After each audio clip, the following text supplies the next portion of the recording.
My name is Oleg Platonov, and I am a mission specialist for NASA SpaceX Crew-11 mission to the International Space Station. Я родился в большом индустриальном городе в России, в городе Челябинске. Это моя родина.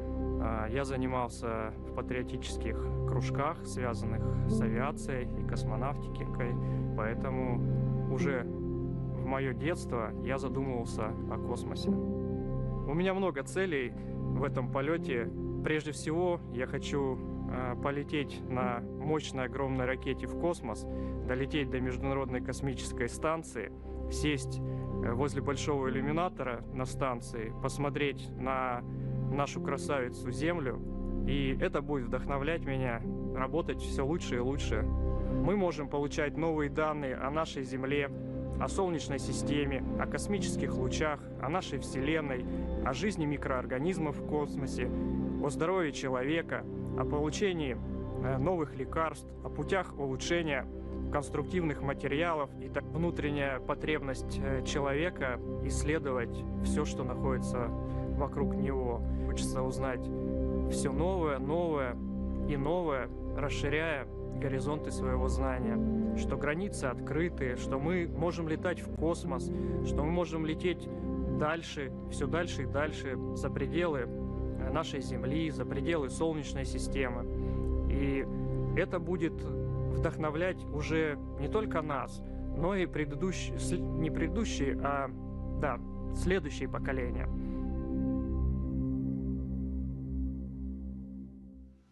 And those are all 4 members of Crew-11. If you're just joining us, we are currently T-minus 3 hours and 1 minute until liftoff of those 4 individuals who make up Crew-11. Liftoff to the International Space Station. And this is their ride, a Falcon 9 rocket with a spacecraft called Endeavour sitting at the very top. That crew walkway that you see connecting the launch tower and the rocket, astronauts will soon be walking across that walkway and into their spacecraft to get strapped in to go to space. Right now, they just arrived at the base of the pad, and here is a beautiful view of Launch Pad 39A, which sits just 500, 600 feet away from the edge of the Atlantic Ocean, the beach there, which, as you can see from the calm state of the ocean, we have very light winds, we have sunshine, we have a beautiful day for launch. 90% go is what our launch weather officer is reporting out for weather conditions at the time of liftoff. That time, 12:09 and 24 seconds p.m. Eastern Time. As we gaze up at the sky, seeing just some very thin cirrus clouds up ahead, those not a problem at all when we get ready to launch. We're green across the board right now, running just a little bit behind on the procedures out at the pad. At last check, about 10 minutes, but SpaceX crews are working diligently to catch that time up. And this mission operation timeline, it should be noted, has plenty of margin in it. What you're about to see now is the astronauts walking up to their rocket to get a look at the 1.8 million pounds of thrust that can be generated by this machine as it takes them up into space. That moment coming up in just a few minutes, Nick. Yeah, they just pulled up to the launch pad. Got about 3 hours until liftoff, and so this is your last bathroom break before you're strapped into a seat and hostage for the next 3 hours. So much needed respite, and then but it's once you ride that elevator up to the top, it's just this stark contrast. You see your rocket up close and personal, and it's this amazing feat of engineering. And then the backdrop is the beautiful Florida coast and the waves crashing onto the beach and a breeze in the face. And it's just a spectacular moment once you get to the top of the launch tower. You painted quite a word picture there, and we are about to see what that looks like through the eyes of the astronauts as we document their journey up the launch tower, across the walkway, and into their capsule. In the meantime, we want to take some questions that we've been asking and getting and receiving from our audience that's watching around the world. Those who have put their questions forth to our astronaut co-host, Nick Hague, a brigadier general with the Space Force and a NASA astronaut. Austin asks, my son, Knox, age 8, would like to know, how do you get to the space station when it orbits around the Earth so fast? And that is Squad fast. countdown. Advanced team have completed their preps for crew arrival, and crew are heading up the tower on schedule. That's great news. Sounds like they made up all of that 10 minutes that they were behind. That's a great call out.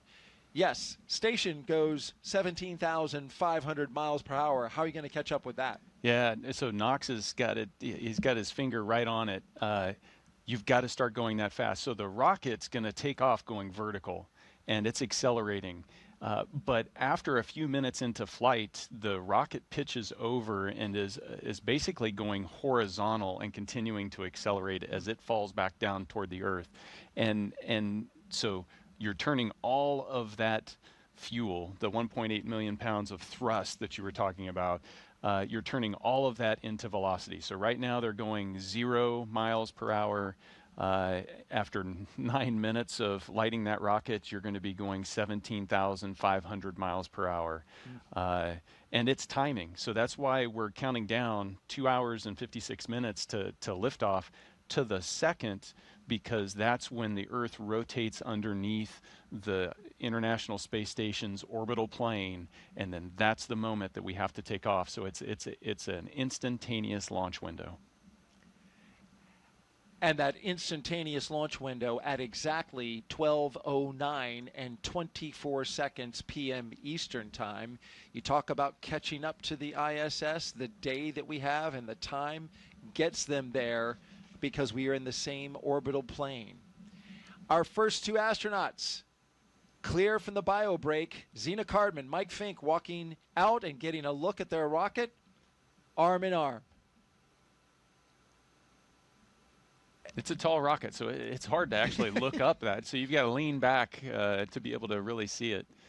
You know what? It looks like Mike Fincke, who's on the right-hand side, has a little more lean. What's interesting about him is he's wearing an upgraded suit called an R2. The Zena, let's go, just circling her arms. Let's just go. Yeah.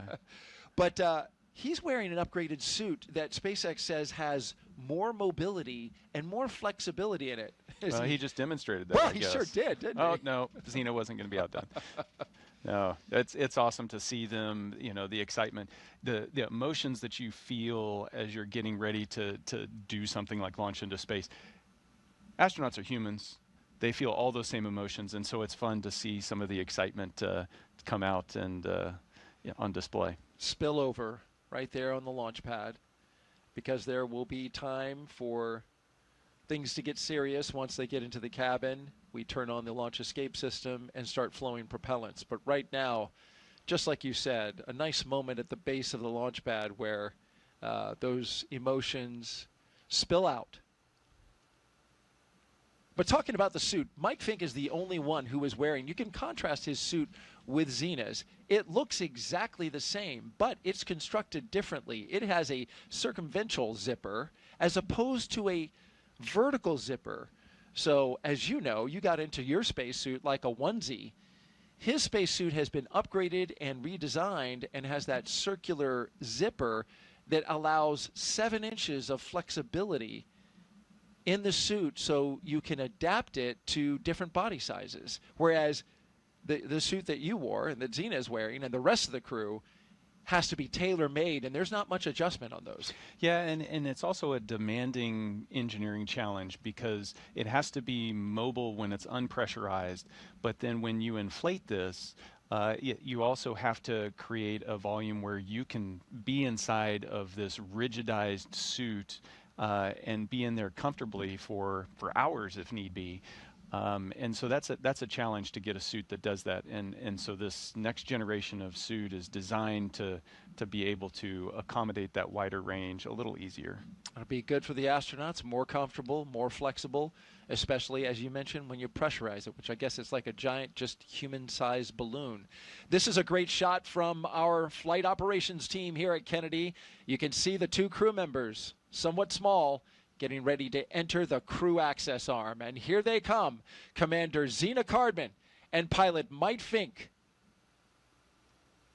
getting ready to board Dragon Endeavour, and they are all smiles. Ear-to-ear grins. It's awesome to see.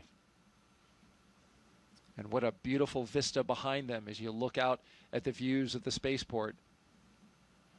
Mike just gave us the two guns. He's a character.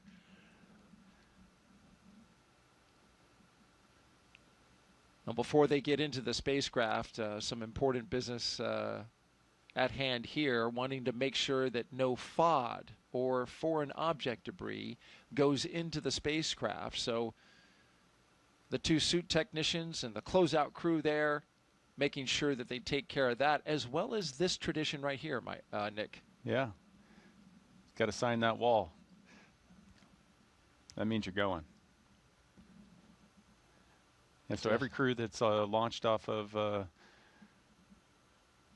commercial Crew Dragon launched off of 39A has been able to sign around that NASA meatball. And it's little moments like that that connect you with the legacy of the program and make you feel connected in a way where you understand, hey, I'm taking the next step, and it's an important step. There's a lot of people that got me to the point where I can take this step, and hopefully there's a lot of people coming after me that are going to continue to take steps. Countdown. Crew are in the white room, and this is on schedule. You'll hear these audio call-outs from time to time from the crew operations and resource engineer with updates, and we'll pause to listen to them. Here are the two mission specialists now doing their rocket recline, looking up at their ride. I think they studied technique from Zena and Mike because they had it down. Seemed like kind of like a rock and roll kind of pose, didn't it?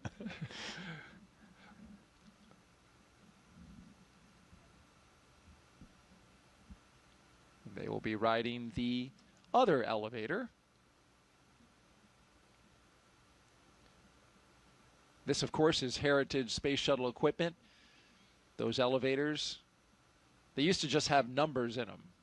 And they're headed up to the 275-foot level, so 28 stories high are the crew on the left, all the way up at the top. The crew at the bottom now getting ready to ascend that distance. SpaceX changed the buttons inside a little while ago to have the top button for 275 say Space. Yeah. Did you punch it? Yeah, absolutely. That's pretty cool. I would like to go to space. Can you press space for? Did your fellow crew member say, "Can space, please"? Can you press that button for me? Make everybody wait uncomfortably long. That is something you would do. Maybe. So Mike carefully getting into the spacecraft here, which that takes a bit of physical effort, right? You don't want to touch that seal because that is what protects you from the hostile environment of space. Yeah, absolutely. That side hatch is going to stay closed the entire time you're in space. The next time you're going to open that is when you're bobbing around in the Pacific, and the recovery teams open it up to get you out. And of course, we're going to do leak checks on that here in a little bit, and it's important to be able to pass that. So you're hyper vigilant about hardware, and you mentioned that transition to seriousness as you're walking out that gantry. That's when you start to build and flip that switch in your mind of, okay, this is spaceflight hardware. This is the equipment that's going to keep me alive. You become that hyper vigilant person that you need to be. Last two crew members there, the mission specialists, walking down the crew access arm. And the final two crew members, mission specialists Oleg Platonov and Kimiya Yui, arm in arm, thumbs up, ready to go.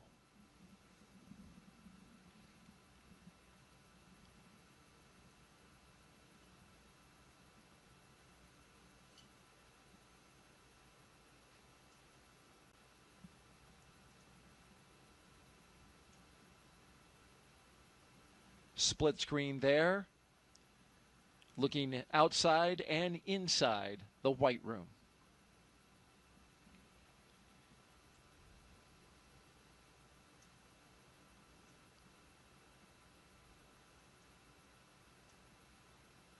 You mentioned the mission. This crew is leaving the ground with a baseline of at least 6 months, half a year in space, ladies and gentlemen.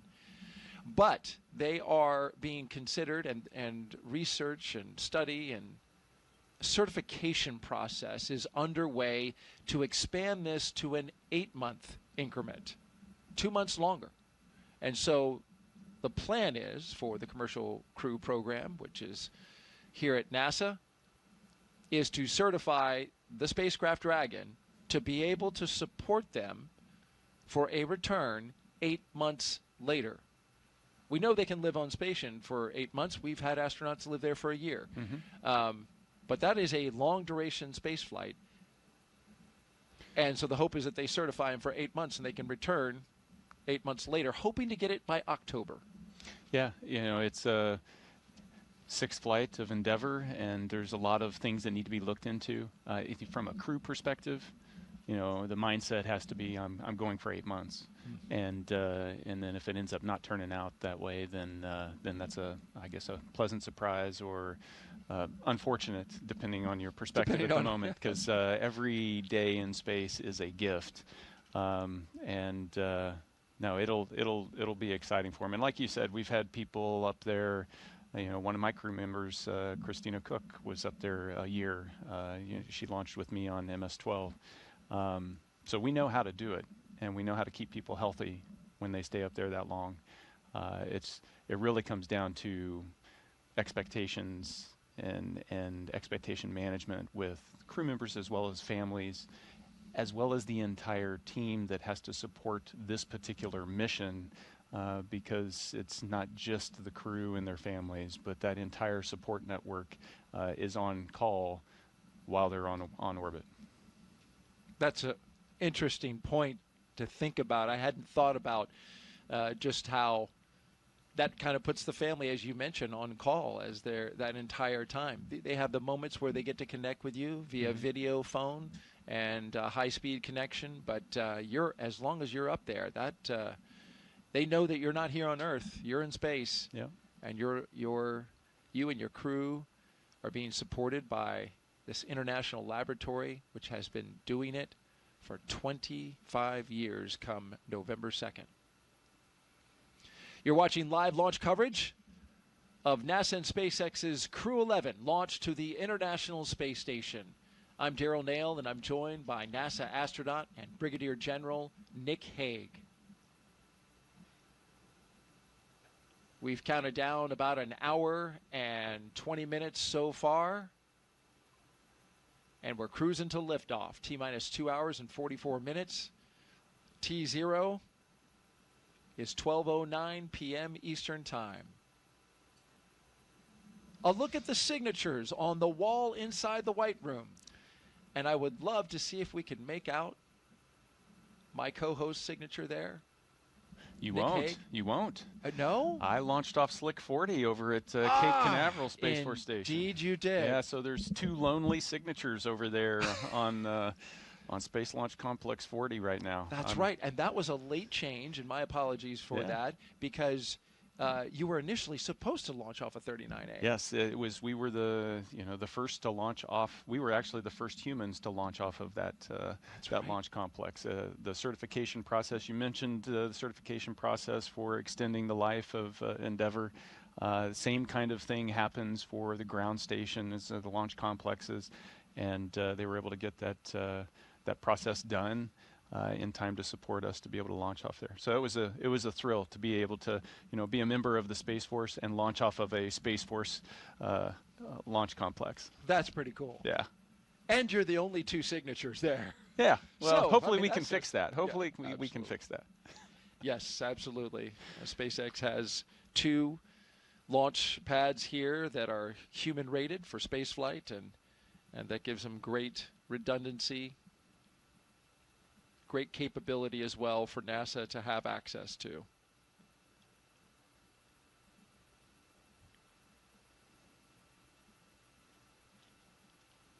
Right now, the teams are working in parallel. The crew members inside Dragon getting settled into their seats that they will ride up into space, while outside, the closeout crew handles the matter of making sure that the seal's integrity around the side hatch is maintained. And then once they get them all settled and finish up their work inside with the crew, they'll depart. You can see number 22 still inside. The support crew will come out of the capsule, and they'll shut that hatch that you see right there, that side hatch. As Nick mentioned, when that is shut and they've secured it, they will leak test it to make sure it can withstand the rigors of the harsh environments of space.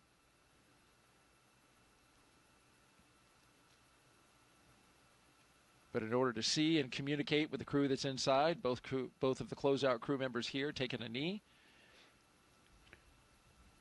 Yeah, you can see a couple of the ninjas inside. They're, you know, principally getting everybody strapped in nice and snug. Then they're also providing them with some of their personal equipment. You see the white satchels that they'll wear on their thigh. It's a place to put their tablet, as well as some writing utensils and some other things that they may need in terms of personal gear. And make sure everything's situated, because once you're strapped in, they don't want you coming out of those straps until you're floating around. Certainly want all that in order and in place for the very exciting ride up into space, but it's also going to be a long one, Nick. This is a 38.8-hour phasing, which means from the time that they lift off to the time that they dock to the International Space Station, almost 40 hours in space. This is the longest ride to space so far for NASA's commercial crew program, flying the Dragon, which we are now in our 12th flight, Crew-11, the 11th operational mission, but we have to include Demo 2, which was the first test flight. Yeah, you know, 40 hours is a long time. So it only takes, you know, less than 10 minutes to get to space. And then, you know, this gets back to the question before of how do you catch up to the space station? Well, we phasing is the word that we use, but essentially in different orbital altitudes you move different speeds, and so we adjust the orbital altitude of the Dragon capsule to allow it to catch up to the space station, and in this case it's going to take 40 hours to do. Most of that time, you know, a few minutes after they have arrived on orbit, they're going to be able to take their spacesuits off, and then essentially you're camping out inside the Dragon capsule, waiting for those 40 hours to elapse so that you can dock and open the hatch and get to work. That's astronaut Nick Hague, commander of Crew-9, flew just a couple missions ago for NASA. Also flew... SpaceX, Dragon, ready for sound checks. SpaceX copies, we are configured, so seat 1, seat 2, seat 3, seat 4, comm check. Seat 1, loud and clear.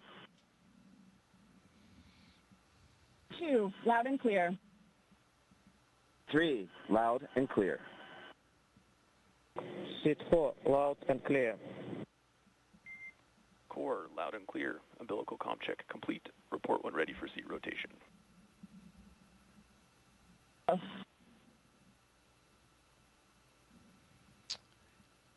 So you just heard from each one of the crew members on board as they went through all of their communications with the Crew Operations and Resource Engineer, otherwise known as the Core. You heard him communicating with each one of the crew members just now.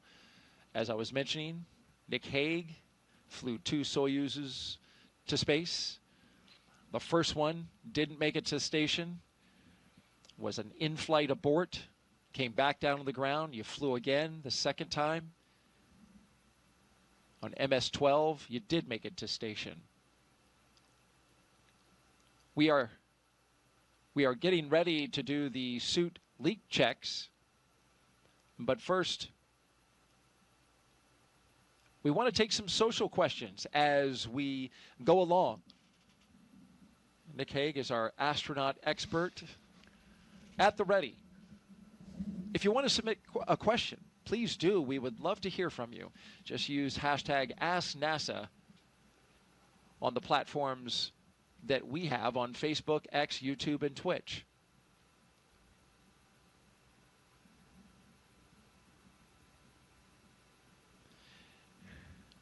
And we have a question in the lower right hand of your screen. Yes, Benny asks, what was the hardest part in becoming an astronaut? You know, I think that's a different answer depending on which astronaut you ask. There's so many things that we have to train to be able to do, whether that's, you know, operate high-performance jets, aircraft, spacecraft, or learn the engineering behind all the systems on board of those that keep us alive, to the medical support that you might need to be able to provide because you need to be the doctor for the crew. But I think for me, the single most challenging aspect was learning a second language at the age of 38. And, you know, getting selected, and the first day on the job, I started my Russian language training because to be on board the space station, you have to be able to speak English and Russian, regardless it's a requirement. regardless of where you come from. So, you know, Kimiya, native Japanese, but he has to be able to speak English and Russian. Right. And so it's amazing how difficult it is if you didn't grow up learning a second language very young, how hard it is to rewire your brain late in life. Dragon, ready for seat rotation. Copy, ready for seat rotation. All other teams are ready, so we will be initiating seat rotation now. Copy. And so you're about to see those seats articulate upwards. This is their entry position, but they will now be articulated into launch position so that they are resting on their backs and able to see those screens just above them, just above the heads of the pilot and commander. You can see Zena Cardman currently touching some of the buttons in the screen on just ahead of her, the heads-up display, and there they go. Getting some waves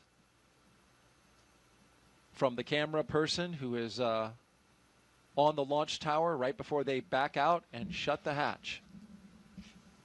Boots up. Yep, that position is important, because when you're launching, you want to make sure that that G-force is coming through your chest, because it's easier for your body to handle. But then when you're landing and the impact of landing, you want to make sure that you're in that more upright orientation. It's all for crew safety. It does allow them to see the displays better. Dragon SpaceX, seats are in the launch position. With that, you are go for Section 2, suit leak check preparation. And now that they can see those displays better, they can start operating them. And so Zena's going to step through suit leak checks here with the rest of the crew. I did not know that they articulated them down for re-entry. Yeah, after the main chute's open, then they rotate down. How about that? Actually, it's once you come back through a certain G level on re-entry, that's the trigger, and then they rotate, and then you automatically come down? Yeah, you get chutes and everything else.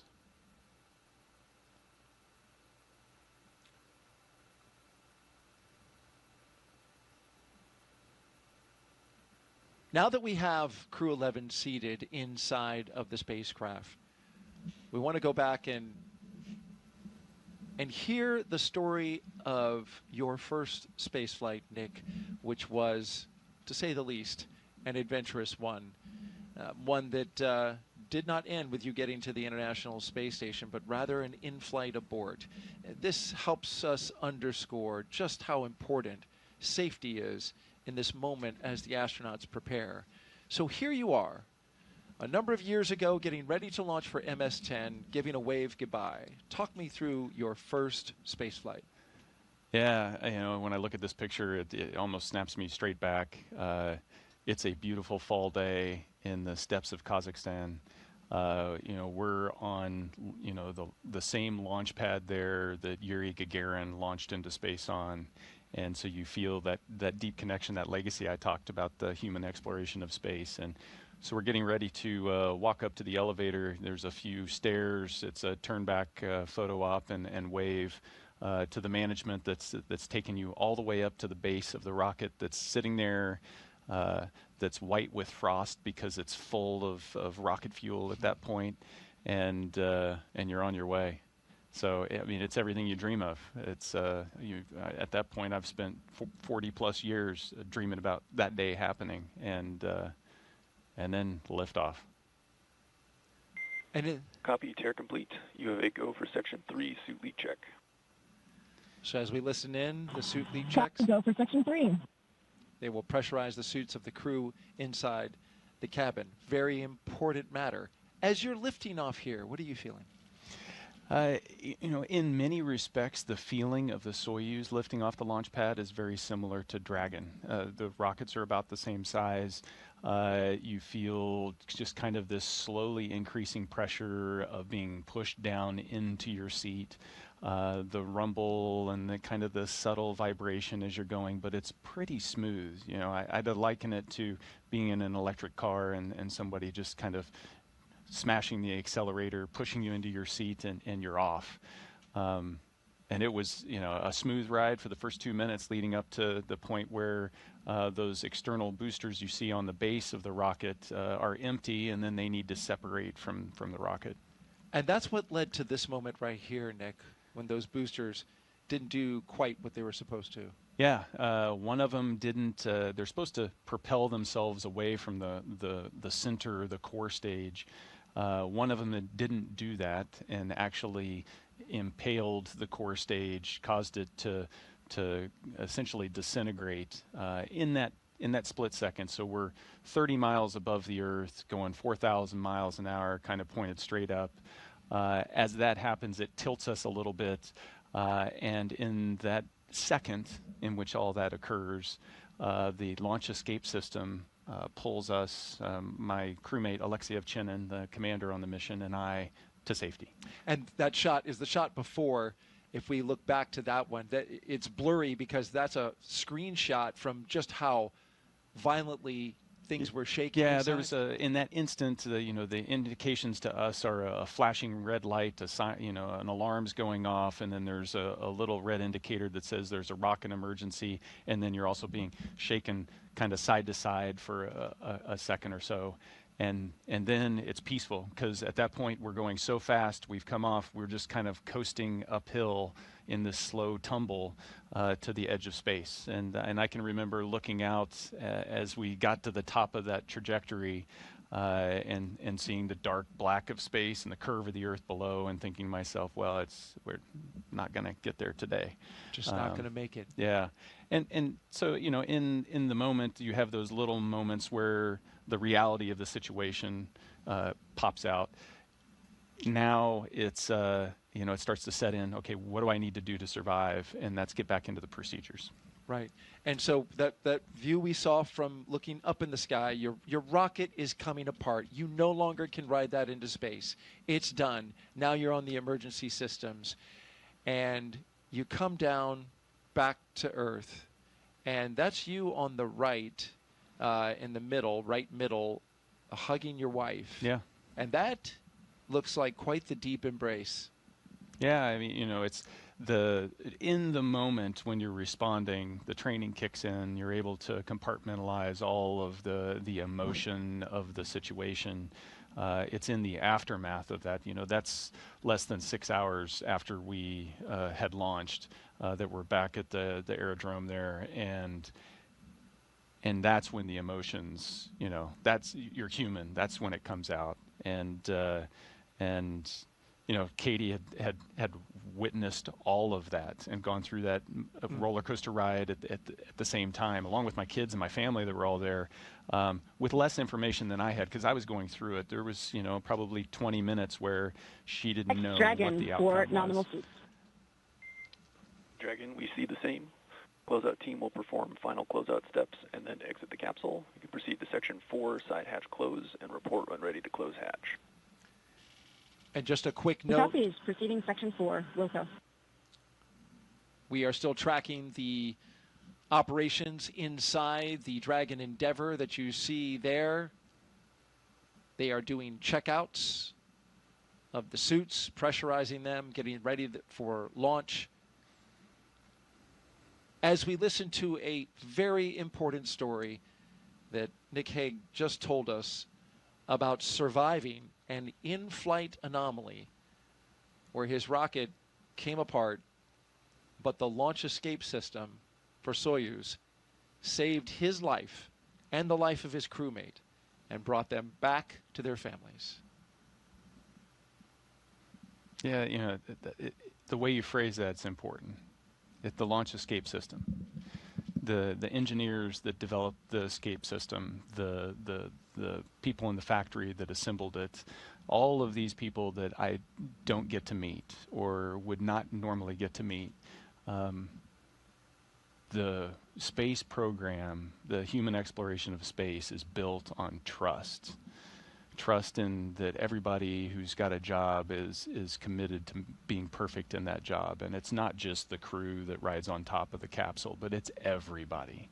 And you never know when your decision, your responsibility, your action is going to be the one that saves the day. Absolutely, and that's why you often hear so many times the engineers uttering how important it is to get the job right, to do it right, to make sure everything is ready for launch. And this crew has their launch escape system. We will go through their checks, we'll check the health of it, and we'll also arm it for launch. Dragon SpaceX, comm check. SpaceX, Dragon, loud and clear. Core has you loud and clear. Tedra's comm check is complete. Stand by for comm checks with DC, MD, and LD in the launch configuration. Dragon, DC on countdown 1, comm check. DC, Dragon, loud and clear. DC loud and clear. Stand by for comm checks with MD. Dragon, MD on countdown 1, comm check. MD, Dragon, loud and clear. MD loud and clear as well. Stand by for comm check over Dragon to ground. You're listening to communication Dragon, checks MD on Dragon to ground, comm check. through each of the 3 paths to this spacecraft. MD, Dragon, loud and clear. MD loud and clear. Stand by for comm checks with LD. Dragon, LD on countdown 1 with a comm check. LD, Dragon, loud and clear. LD loud and clear. Stand by for comm check on Dragon to ground.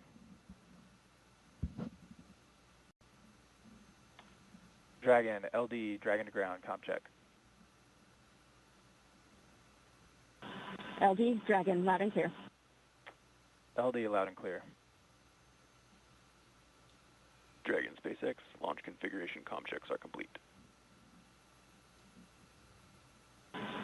Dragon copies, and crew are ready for side hatch closure.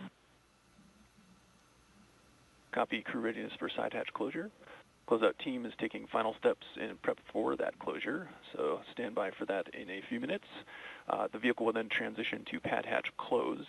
Ensure all items are secure from now through launch. Dragon copies, Wilco.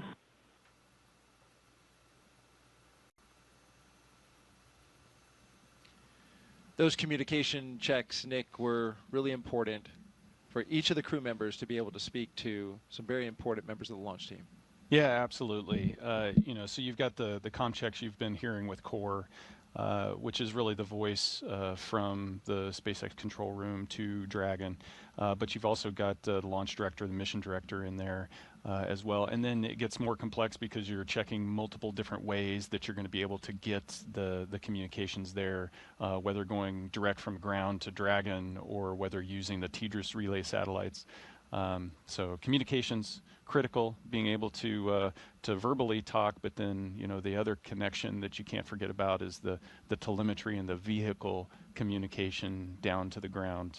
Dragon is a highly autonomous vehicle and has a pretty close couple with mission control on the ground to be able to monitor all of that automation. You're watching launch coverage of NASA and SpaceX's Crew-11 mission to the International Space Station. Nick Hague, our astronaut co-host today, walking you through the operations. Just told a very powerful and moving story about his first launch, which ended with a flight abort, but brought him and his crew members safely to the ground, back to his family. He launched again on MS-12. But that story brought forth a question on social that we want to take now. We're taking your questions live and bringing them to Nick, who's answering them as we go. So Oscar asks, Nick, you're one of the very few people in history who have ever aborted in flight. How did it feel as it happened? Yeah.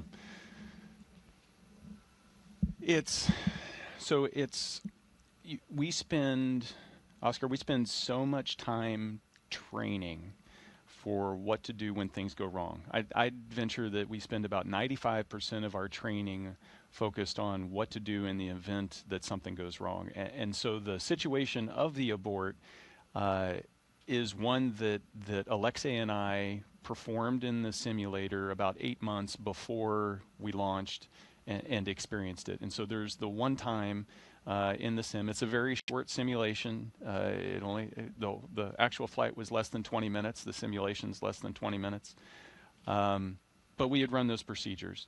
And the sum total of all of that training is that you get very disciplined at running procedures because you know that those procedures are the things that are going to keep you safe when things don't go right. So in the moment, there is the oh boy moment when it's happening.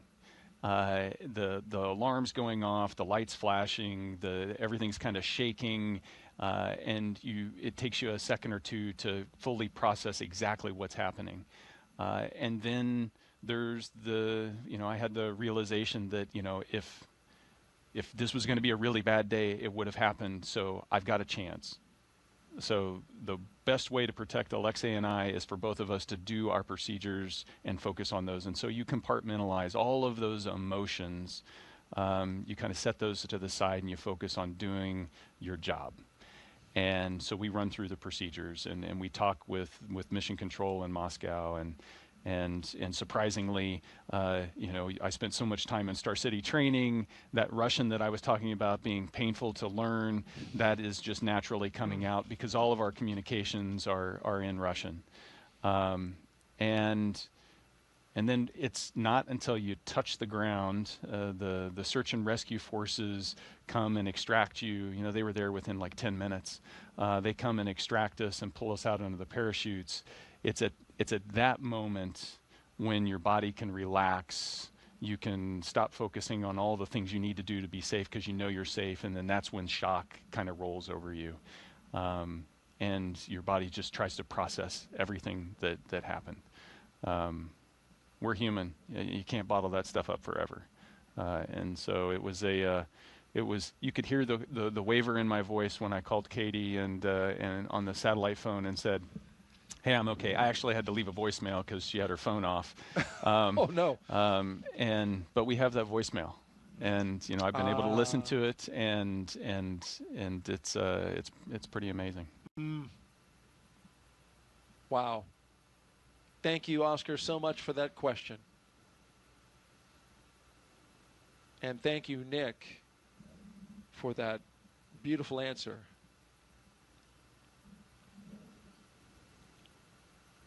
We are continuing to document Crew-11's steps through their mission operational timelines, getting ready for launch. You saw this closeout crew remove a protective cover around the seal. Now they are examining that seal and documenting, taking pictures of it, because once they shut that door, it needs to be as airtight as they can possibly get it, since you're going into the vacuum of space, and it needs to protect all 4 crew members inside. Yeah, a single strand of hair across the seal can be enough to cause it to fail the leak check. So it's got to be completely pristine. It's got to be pristine. And we've had that happen in previous missions where exactly just that.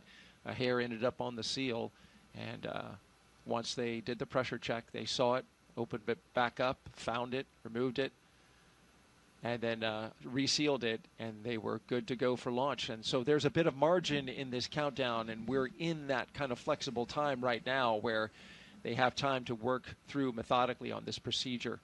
Nick, we don't want to end the story with the end of MS-10. We want to go to MS-12, which was the next space flight, your next launch. And here you are now with a crew of 3. You said, I'm going back. Yeah. That's the job. I mean, we explore because it's important.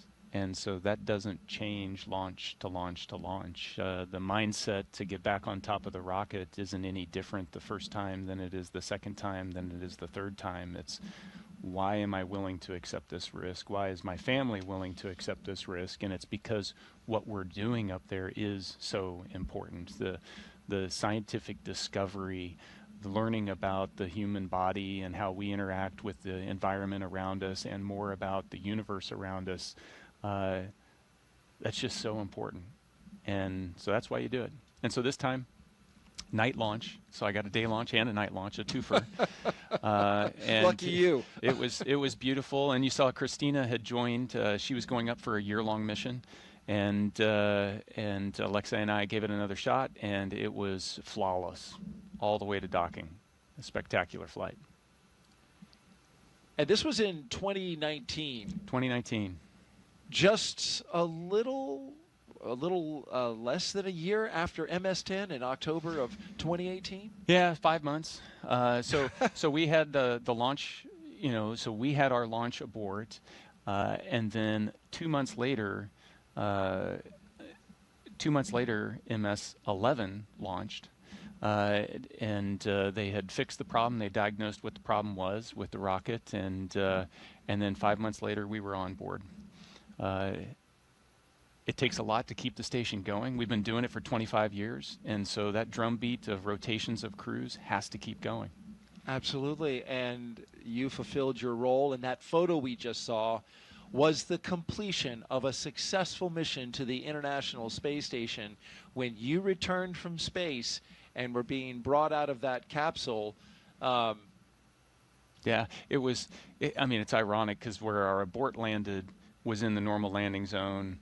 We landed there almost a year to the day later in that landing zone, and so it was the culmination of a pretty interesting year, needless to say. How about that? As you look around, right, and go, I remember this place. But you felt a lot different. Yes, absolutely. It's spaceflight changes your perspective. That overview effect that everybody talks about, the way you perceive the globe and how connected we are and just how special the Earth is. It's profound. I wish we could get more people up there. I hear this time and again from other astronauts that the more, we're almost up to 700 people now that have gone into space. I'd love that to be, 700,000 people.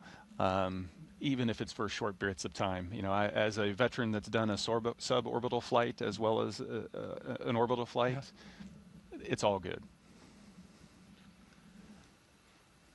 Sure, many of our audience, I know I would love to go someday, and that's, of course, the aim of the Commercial Crew program is to make space more accessible to more people. And so, finally, your most recent mission, 2024, in September of that year, not too long ago, you launched back into space on Crew-9. This, of course, launched from right here on the Space Coast, Launch Complex 40, as you mentioned, the first crewed mission from that pad. But there was only 2 of you. And we've talked about this. This was a crew of 2 for a special reason. You had an important mission for Crew-9. Yeah, the seat 1 and 4 there you can see are empty on the uphill portion, and that was to accommodate Butch and Sonny coming back home with Alex and I. 9 months, 6 months later. So we were launching on a normal rotational mission to the station, and planning to do our 6-month long duration mission. And job one, as soon as we opened that hatch, was integrating Butch and Sunny into the Crew-9 crew, and then continuing to do that research mission. There you are, lifting off. I got to say that the weather today is so much better than it was back then. We had a hurricane blow through a day or so before, and then there was a window and a little hole in the weather, and we shot through it. I think they've got a better weather today. There you are with your full crew of 4 on the way back home. Yeah, you can see Butch in the far field there. Sonny's just off the camera, close to us, and yeah, coming home.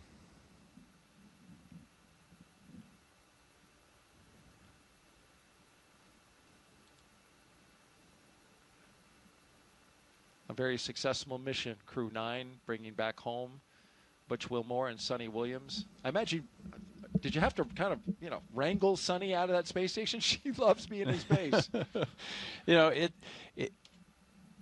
I think it's universal. I mean, you want to get home to see your family after being gone for that long. You want to get back to some of the things you miss about being on Earth, but you're also sad to close the hatch and to leave that environment up there that's just so special. You never know when you're going to get back, if you're ever going to get back, because everybody's future is, you just don't know, and it is just so. It just has such a huge effect on everything that you do, and you bring that back. And so missing out on being able to float around or look out the window, or, in some respects, it's see all of my, my crewmates. So I haven't seen Alex since right after landing. I haven't seen Alexei and Oleg since the station. And so you feel this sense of time passing and the moment ending. We are T-minus 2 hours and 10 minutes until liftoff of Crew-11, NASA and SpaceX's rotational mission to the International Space Station. In a little less than an hour, we are going to expand coverage with our friends from SpaceX joining our launch broadcast, and we'll come up on camera so you can see us, see Nick live in the flesh here as he steps us through the operations today all the way to liftoff and into orbit.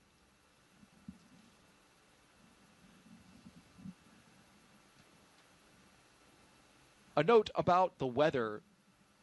The launch team and the launch weather officer are discussing conditions both here and along the ascent corridor. Winds are forecast to be picking up around 14 knots and then peaking to 18 knots at launch time.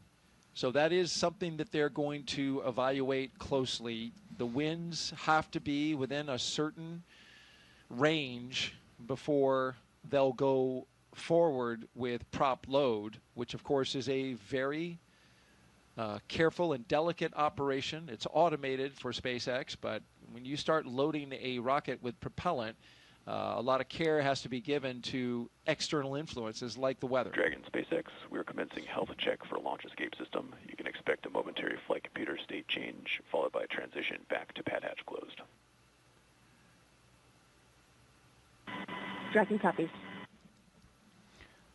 And so you mentioned the weather, and it gets right to the point that they're making here is the weather's got to be good so that we know that the launch escape system can be used, so we can arm that before we start loading that propellant. So at the moment where we start loading all this dangerous stuff onto the rocket, we make sure that the crew has got a way to get out of there in a heartbeat if they need to.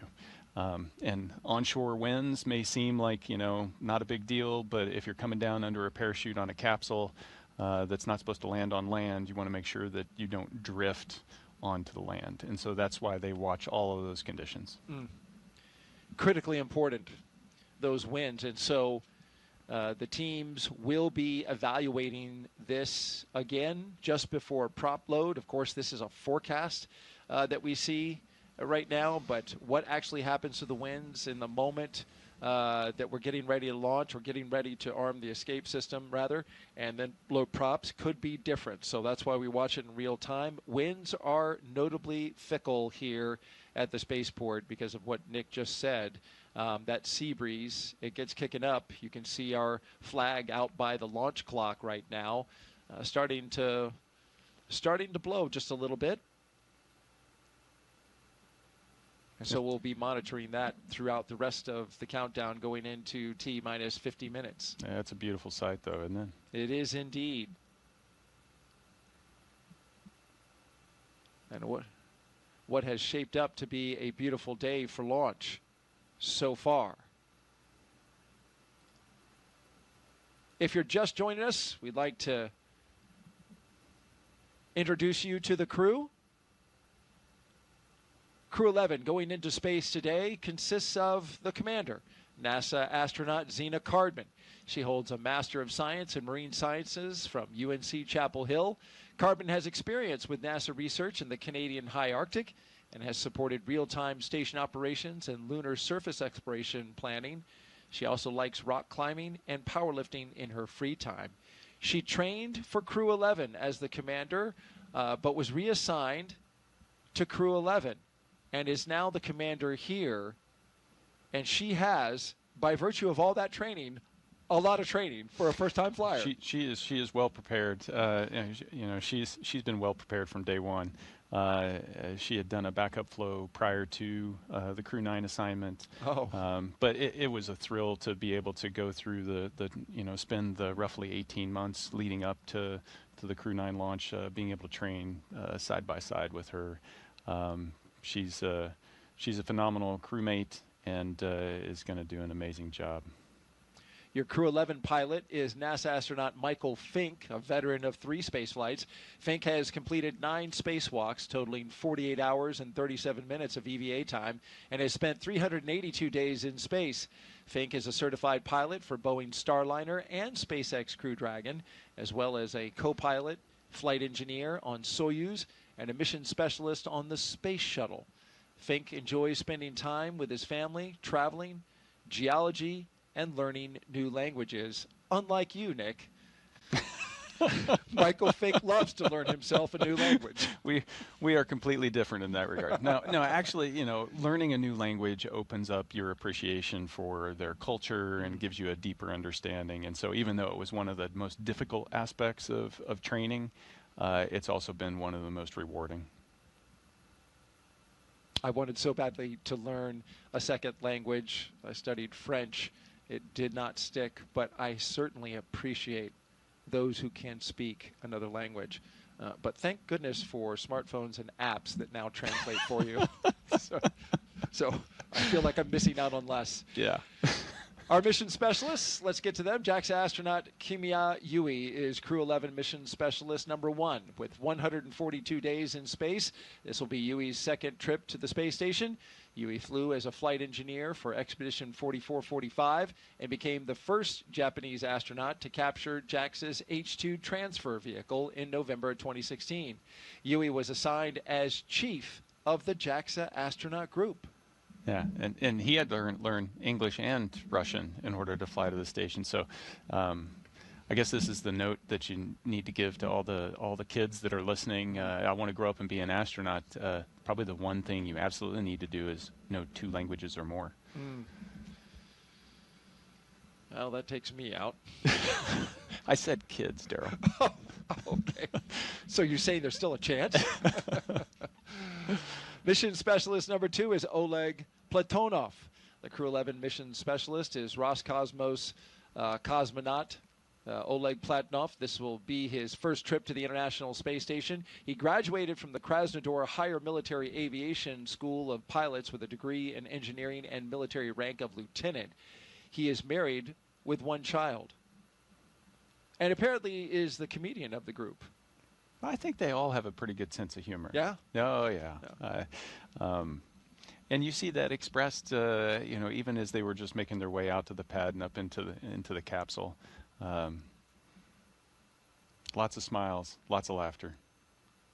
We did see that as they were coming across the crew access arm earlier, as they made their way into the spacecraft. T-minus 2 hours and 3 minutes and counting until liftoff of Crew-11.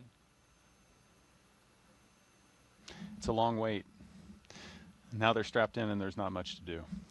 And so you have time to reflect and think about all those, I guarantee you they're thinking about the things they need to do, but they're also thinking about all the people that helped them get into that seat. The training teams, the ops teams, everybody that supported them along the way. Their families, their friends, the ones that have been the support network to get them to this day. As Crew-11 reflects, we want to reflect on their destination, the International Space Station, one of the most extraordinary labs ever built. Here's a closer look now at how science happening up there in their destination in low Earth orbit is improving life for all of us down here on Earth.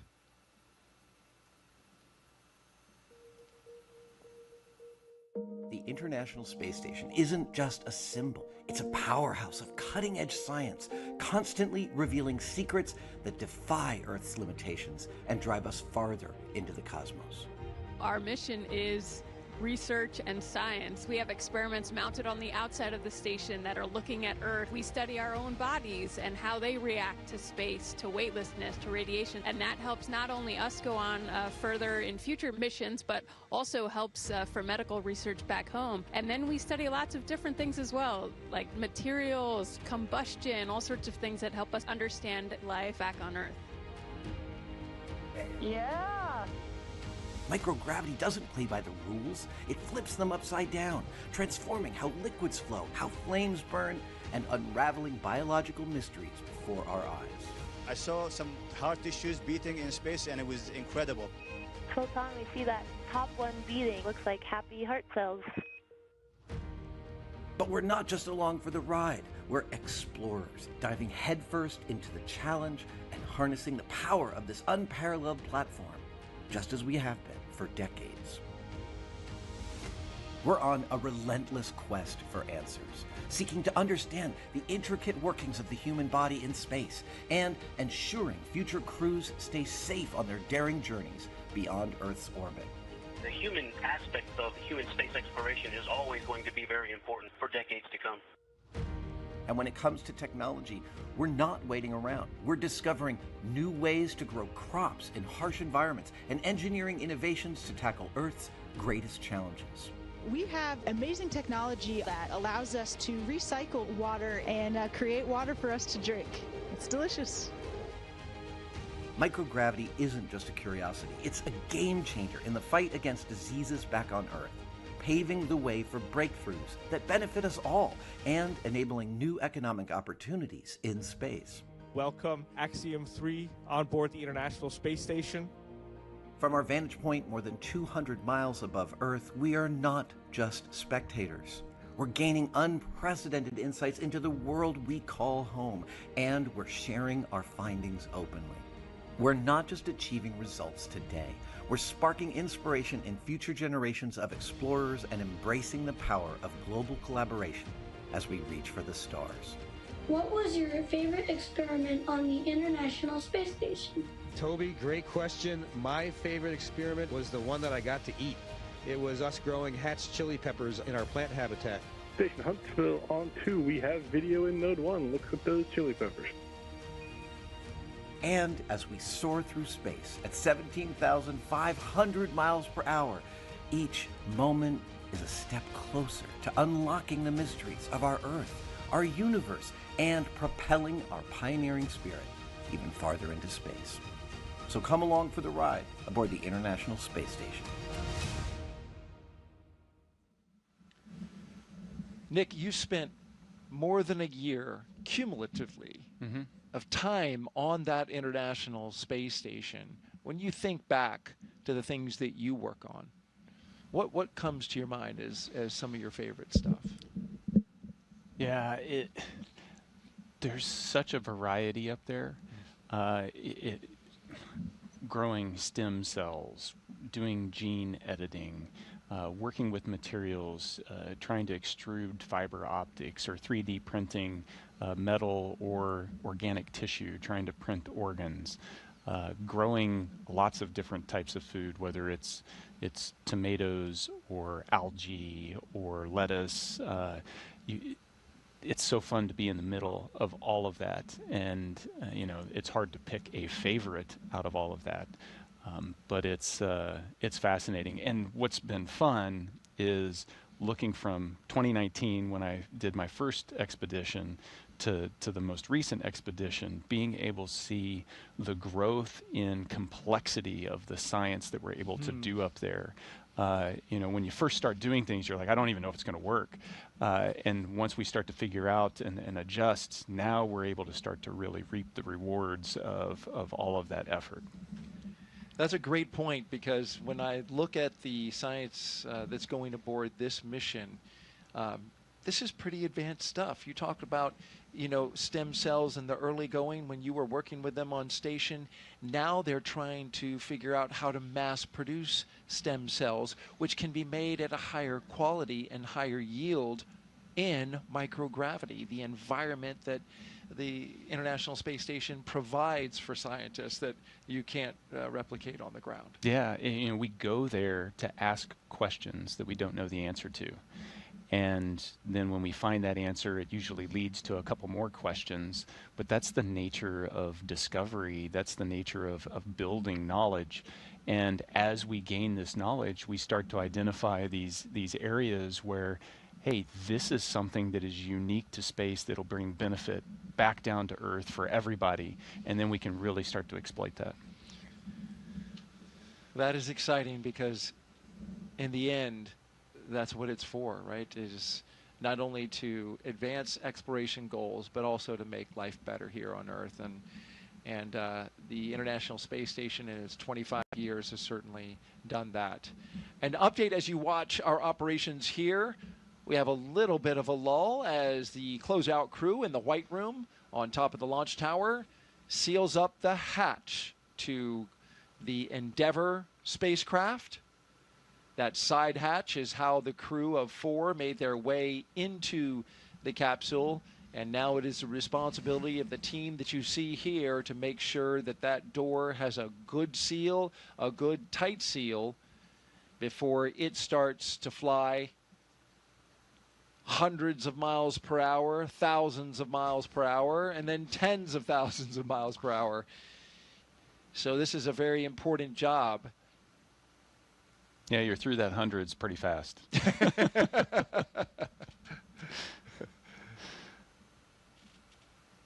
What's the ride like on the Dragon specifically at liftoff?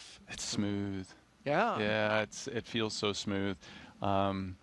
Liquid propellant? Yeah, so you don't, I never got a chance to fly on the shuttle.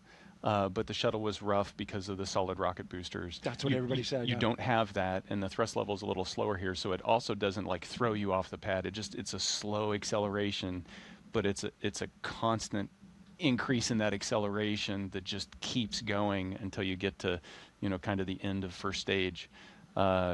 It's just super smooth. And then when the first stage is done, it separates, and then there's 5 seconds or so before you light the second stage engine, upper stage, and so you're weightless.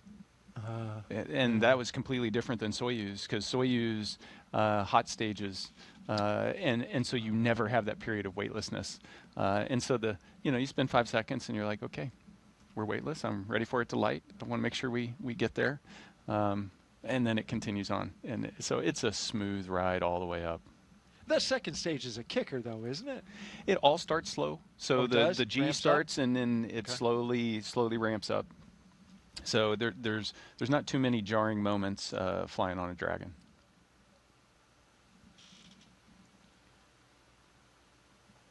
We were talking earlier about the science. Let's dive into what Crew-11 will be doing. They will be busy at T-minus 1 hour and 53 minutes until they lift off to get there.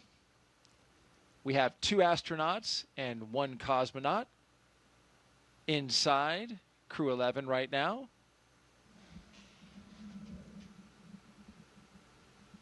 Inside of Dragon Endeavour, I should say, on top of a Falcon 9 rocket from Launch Pad 39A here at the Kennedy Space Center in Florida. This crew, of course, as you see them right here, headed to the International Space Station to help maintain this very special orbiting lab. Once on board the International Space Station, Crew-11 will become members of Expedition 73-74. They will conduct research to develop the production of nutrients in space, such as vitamins. They will also evaluate mass-producing human-induced pluripotent stem cells, or iPSCs, to develop cell-based therapies for diseases such as cancer, as well as a possible alternative to antibiotics. Crew-11 will test using phage therapy to treat bacterial infections. And these things are important, and you were telling me this yesterday when we were going over the show and prepping for the show, and I asked you, is an infection or a cut worse in space than it is on ground? And you said yes. Yeah, you know, our immune systems are suppressed. They don't operate as efficiently in space as they do on the ground. You know, and one of the experiments that I was a subject for up there, and it's an ongoing experiment, is looking at the immune system and just trying to figure out why does it get suppressed like that. But yeah, if you cut yourself and it gets infected up there, it takes longer to heal. So don't cut yourself when you're in space. I just wrote that down as my notes for when I it's fly a tip. one day. Yes. Pro tip. Pro tip. Yeah, and if you do, and you were explaining yesterday, if you do cut yourself, that it's not like, you know, the blood goes out into space. It holds to your finger because of surface tension. Right? Yeah, it does. Water does amazing things up there. Just weird stuff. If you get water, you know, it floats in. We see all these videos where it's floating as a bubble inside, you know, in front of them. But if you put your finger into that, it just kind of adheres to the surface of your hand and kind of crawls all up your arm, and then it'll stop, and then it becomes body temperature, and then you can't even tell there's water on your hand because there's no motion associated with it because it's just stuck in that one spot. It doesn't exert any weight on your skin. It's the same temperature. So you just don't even know it, and so you'll have water globs on you and just not notice until something gets wet, or somebody smells you if it's sweat. That's true. That's true. It's polite to just hand them a towel. Team. All right, we're coming up on T-minus 1 hour and 50 minutes. So far, a smooth countdown. We saw Crew-11 at T-minus 4 hours get suited up. They left the astronaut crew quarters about 20 minutes away from here, got into their Teslas, rode out to the pad after saying goodbye to their family members. Under security escort, drove by the vehicle assembly building on the way, which is housing currently a moon rocket scheduled for launch of that crew, a test flight around the moon in early next year. And then they made it to this launch pad 39A, where in a little under 2 hours they will lift off bound for the International Space Station with an instantaneous window of 12:09 and 24 seconds p.m. Eastern Time. We're keeping an eye on the weather. Locally showing a lot of promise as it's a sunny day, a very hot July day here in Florida, as they typically are this time of year. But the winds have kicked up just a bit. You can see that in the texture on the Atlantic Ocean there. And the launch weather officer is monitoring winds, expected to increase right around the T0. So as Nick pointed out earlier, that's an important criteria, launch criteria that they have to monitor so that the launch escape system can operate properly. That would take them out over the Atlantic Ocean. Winds need to be in the right direction and the right strength in order for that system to operate correctly. We're also looking at launch weather here, or rather around the world, along the ascent corridor. where there are areas where, just in case, just like you, when you aborted, there was an area for you to go on land because Soyuz lands on land. With Dragon, you have abort locations along the eastern seaboard and then beyond? Yeah, you know, effectively it's all the way up the East Coast, and then kind of your last opportunity that you would need, because you'll be in orbit at that point any further on, is just off the coast of Ireland. And so we watch the weather, we watch the sea states, we make sure that, you know, if we needed to go and pick up a crew because they had to abort and they landed in one of those zones, that the search and rescue forces will be able to get into those locations, that the weather's going to be support that kind of operation. And so weather's a little more complex when it comes to spaceflight. You've got to take a global perspective and prepare for all those different contingencies.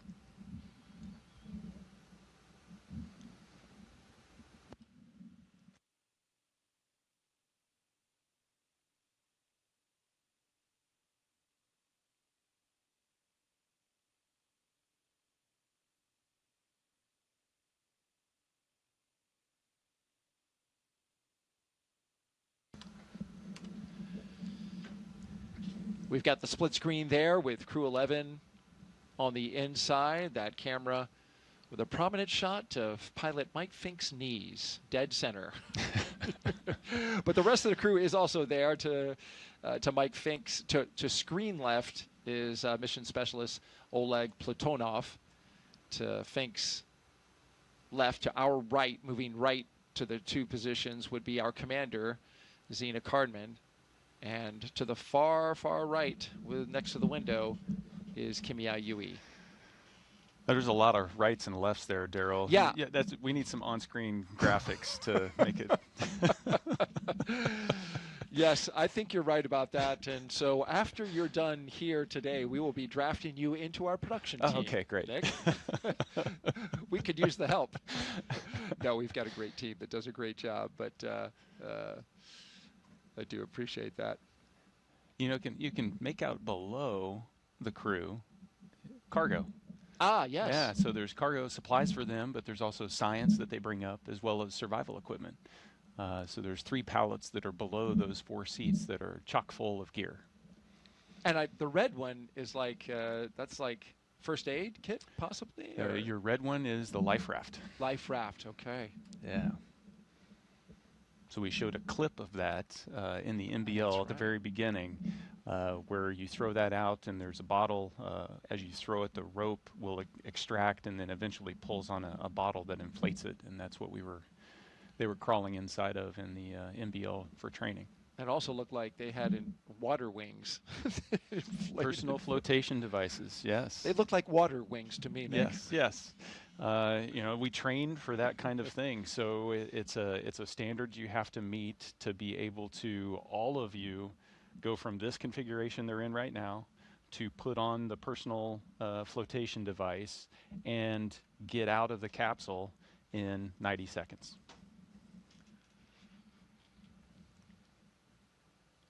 Well, their destination when they launch at 12:09 p.m. Eastern Time is the International Space Station, or ISS. This will be commemorating a significant anniversary on November 2nd. When we get to that date, we will have had 25 years of continuous human presence aboard this orbiting laboratory. And liftoff. International Space Station is underway. We are in the golden age of the space station right now in terms of the return on investment and what we're able to do there. One of the great legacies of the space station is not just going to be science, but very importantly, the international cooperation. This is perhaps most prominent, international cooperation for exploration.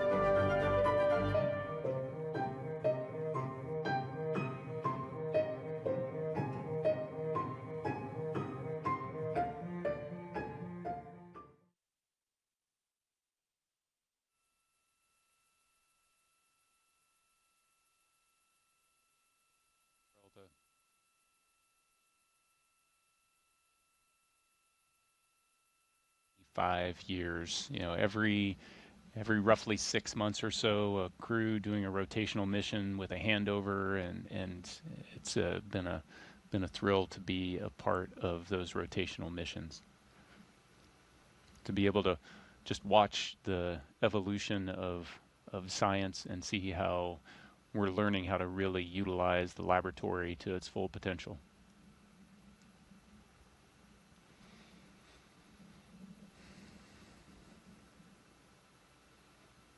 I don't know where those clouds came from. They need to blow away.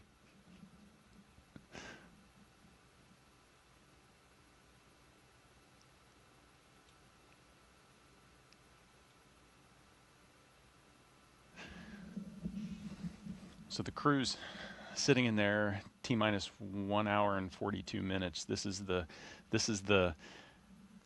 moment where crew is sitting in there and you don't have a lot to do except reflect. The next big events are when you arm the launch escape system at about 45 minutes, T-minus 45.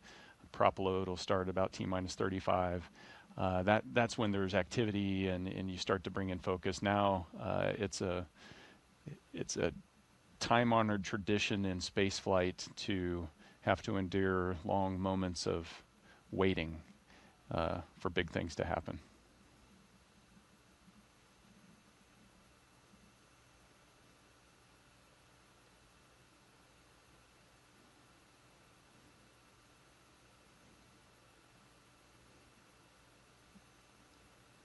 That's a better view. I don't see the clouds.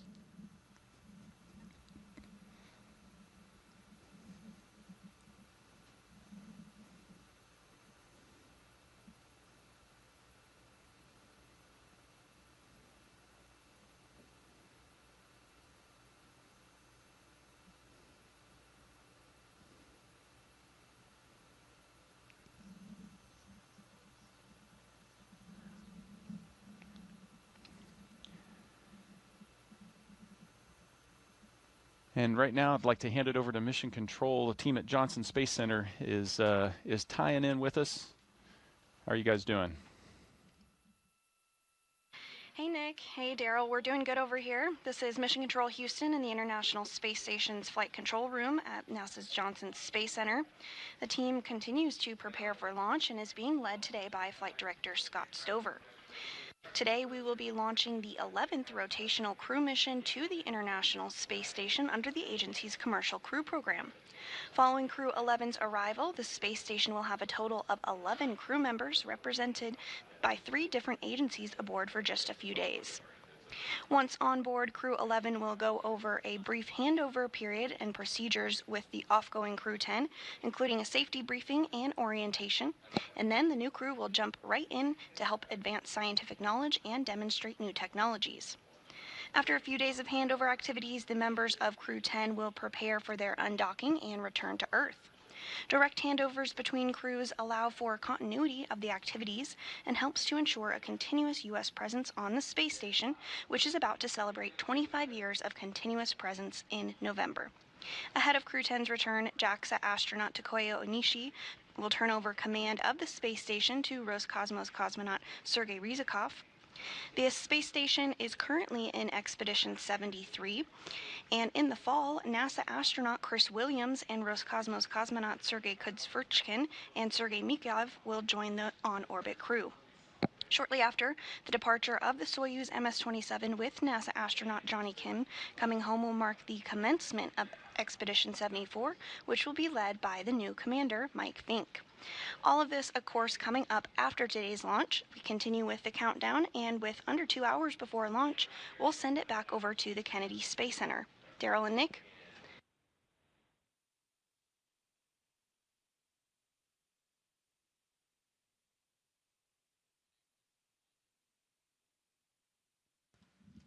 Thank you very much, Sandra. Back here at the Kennedy Space Center in Florida, T-minus 1 hour and 38 minutes and counting until liftoff of Crew-11 aboard a Falcon 9 rocket. The spacecraft Endeavour, the flight leader currently in the fleet of Dragon spacecraft. It is a lovely day here in Florida.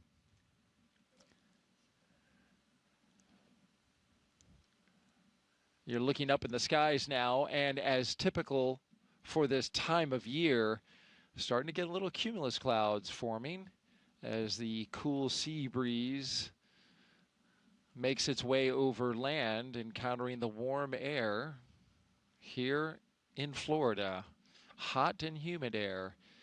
So we are expecting to get a few cumulus clouds. That was a minor concern for weather. We are still 90% go, but that 10% was for cumulus clouds, and we're starting to see them forming in our shots around the pad.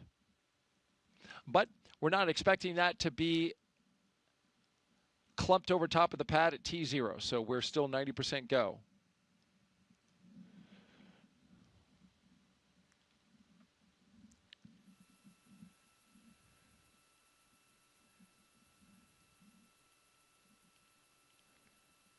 One of the first things Crew-11 did, they came together as a team, and they designed this patch that you see here. This is a tradition for all spaceflight missions, human spaceflight missions, and science missions. You design a mission patch.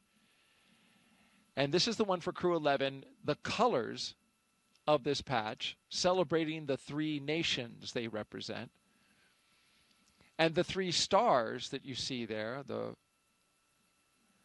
ones with a starburst, they honor their space agencies working together, the 3 of them, NASA, Roscosmos, and JAXA. The 2 sunbeams that you see coming from the upper right, shining down, well, they make the number 11, shining on a tiny blue dot, our home on Earth. The Dragon looks on, of course, a nod to both the spacecraft and the spirit of exploration, while a red flame wraps around it all, symbolizing the full journey: launch, life in space, and a safe return home. And if you look closely, you can see a tribute to their children in the stars. This is a reminder that the missions like this, as we know, when we got the question from 8-year-old Knox earlier, they help to inspire the next generation. Appreciate all those young folks who get the bug for space knowledge and to learn about space and exploration, which requires a good foundation in STEM, science, technology, engineering, and mathematics. Yeah, it all starts with education. I think kids grow up, children grow up inherently curious. I mean, we've been there and we've asked why, and we've all been in the position where we've had, someone sit there and just continue to ask why.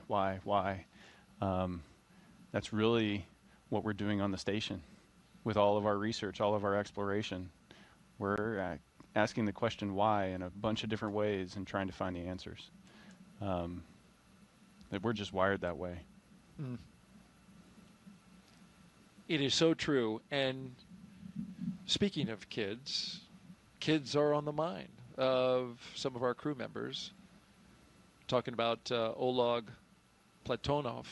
He has a child whose toy he is bringing aboard the International Space Station, taking one of his kids' toys so that it will be a spaceflight flown toy when it comes back down to Earth, along, of course, with pictures and some other artifacts. But each one of the crew members gets to take something up, and that's what Oleg's taking. Yeah. So I hope it's not his kid's favorite toy. Yeah, because he's going to be without it for a while. No, but that might cause more of a problem on Earth. But it's something absolutely that Oleg's child's going to just cherish the rest of his life, and having the opportunity to bring up little things to be able to give as mementos to friends and family is huge. Oleg's fellow mission specialist, Kimiya Yui, well, he's bringing a lot of pictures of family, friends, and colleagues. And one of the pictures he's going to take up, he's going to then give back to the people who gave him the photos. So that's a touching thing. We talked earlier in the show about what Mike Fincke is bringing up. He's bringing up a Gamasa from the state of Assam. He, of course, said in a press conference recently, he's been married 25 and a half years to a wife, his wife of Indian origin. And the gamasha is a silk scarf that carries with it the blessings for his trip to the ISS from her side of the family.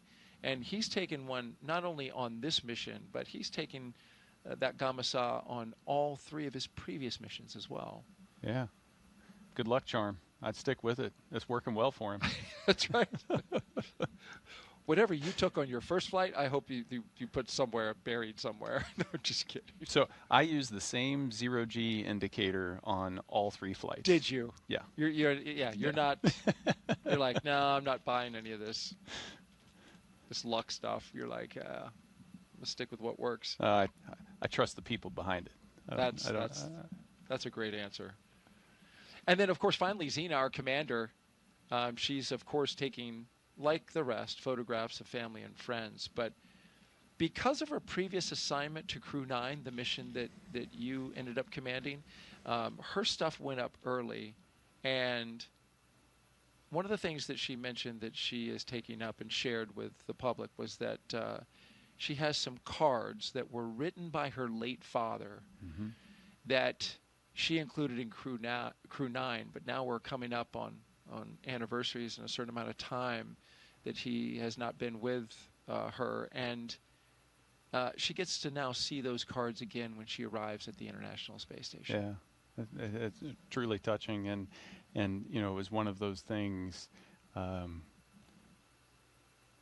Once Alex and I got to the station, being able to make sure that we got that stuff set aside and ready for her, knowing that she was going to come in trail, and no, it's going to be a special moment for her. That's right. You actually had her stuff put into place. Yeah, packaged it all up. Yep. She may even have a birthday gift up there waiting for her. Who knows? Well. Teaser. What is it? Nice try. Well, it'll be up to her on whether she shares it or not, but we'll stay tuned. We will stay tuned. Yeah, but those things show you that it is a very human endeavor. We're not just launching satellites into space. There's this exploration aspect, but there's this layer of humanity over the top of it that's so important, and all of these little gestures just bring that to light. We are currently 1 hour and 30 minutes until liftoff of Dragon, flying Crew-11 to the International Space Station. There you see Endeavour, the capsule at the very top. 6th flight today for that capsule. The number of historic flights that it has under its belt, beginning with Demo 2, and then going on to Crew 2, Axiom 1, Crew 6, Crew 8. Long history with CCP, the Commercial Crew Program, which has a fond place in the hearts of the folks who work for CCP for this spacecraft. Spent a lot of time reviewing data and examining it, getting it ready for each flight that it flew for NASA. It's a workhorse. It is, and as you know, spaceflight is hard on equipment. So those checks and examination of the data and looking over the critical systems is an important part of making sure that that capsule can continue on. It's currently at its 6th flight, but these spacecraft were only certified for 5. CCP did a recertification, moving it up to 6 flights. Ultimately, SpaceX would like to fly these capsules 15 times. And they say that they have systems that are ready for 15 times reuse. Commercial Crew Program is currently reviewing and looking over the data to determine how much more of the systems need to be reviewed in order to certify it for those additional flights. But that's exactly it. That's the goal here, is to make these spacecraft and rockets reusable, bringing down substantially the cost of spaceflight. Yeah, and hopefully opening space up to so many more.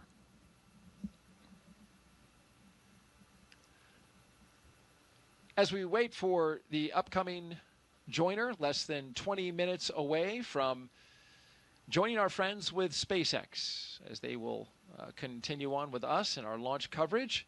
We'll have everybody up on camera. We'll turn our cameras on. They'll turn theirs on, and we'll get to see everybody from our locations around the United States, both here in Florida and Texas and California. Let's talk a little bit more about the science, in particular what Crew-11 is going to be working on. One of the questions they're facing is, how do you grow vitamins in space, or even use viruses to help fight bacteria on a spacecraft? Well, for the past year and a half, Crew-11 has been training to support cutting-edge research like this aboard the International Space Station. First up, Bionutrients 3. The study is looking at how to make essential vitamins and nutrients in space so astronauts can stay healthy on long missions. They'll be testing samples like yogurt, kefir, and a yeast-based drink to see how well they work in microgravity. Next up is Stem Cell X IP1, which uses space to grow stem cells.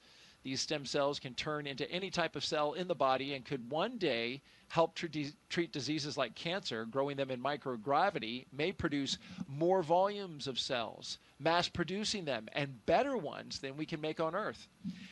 And then there's Genes in Space 12. It's testing phage therapy, which uses viruses that could target and kill bacteria.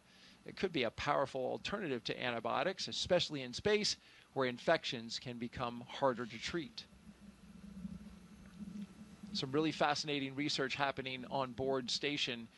In addition to the human research side of things, you were talking about this earlier, each one of these astronauts will be studied, many of their biological functions, and their, of course, biological data will be studied as their time comes to a close in space, and studied afterwards, studied during, studied afterwards, and possibly it being an 8-month mission. Yeah, you have the opportunity as crew members to volunteer to be a human test subject for a lot of different experiments that are focused on how does microgravity and the space environment, the high radiation environment, how does that affect human physiology? And it runs the gamut from just muscle and bone health all the way down to genetic structure and how that changes, or how our immune systems might be suppressed. And we've been doing this for 25 years and we're still learning. Space is hard on the human body, is it not? It is, but the body is so amazing in how it adapts. It is constantly responding to the environment around us, and we don't really see that on Earth because the changes in the environment around us aren't dramatic enough.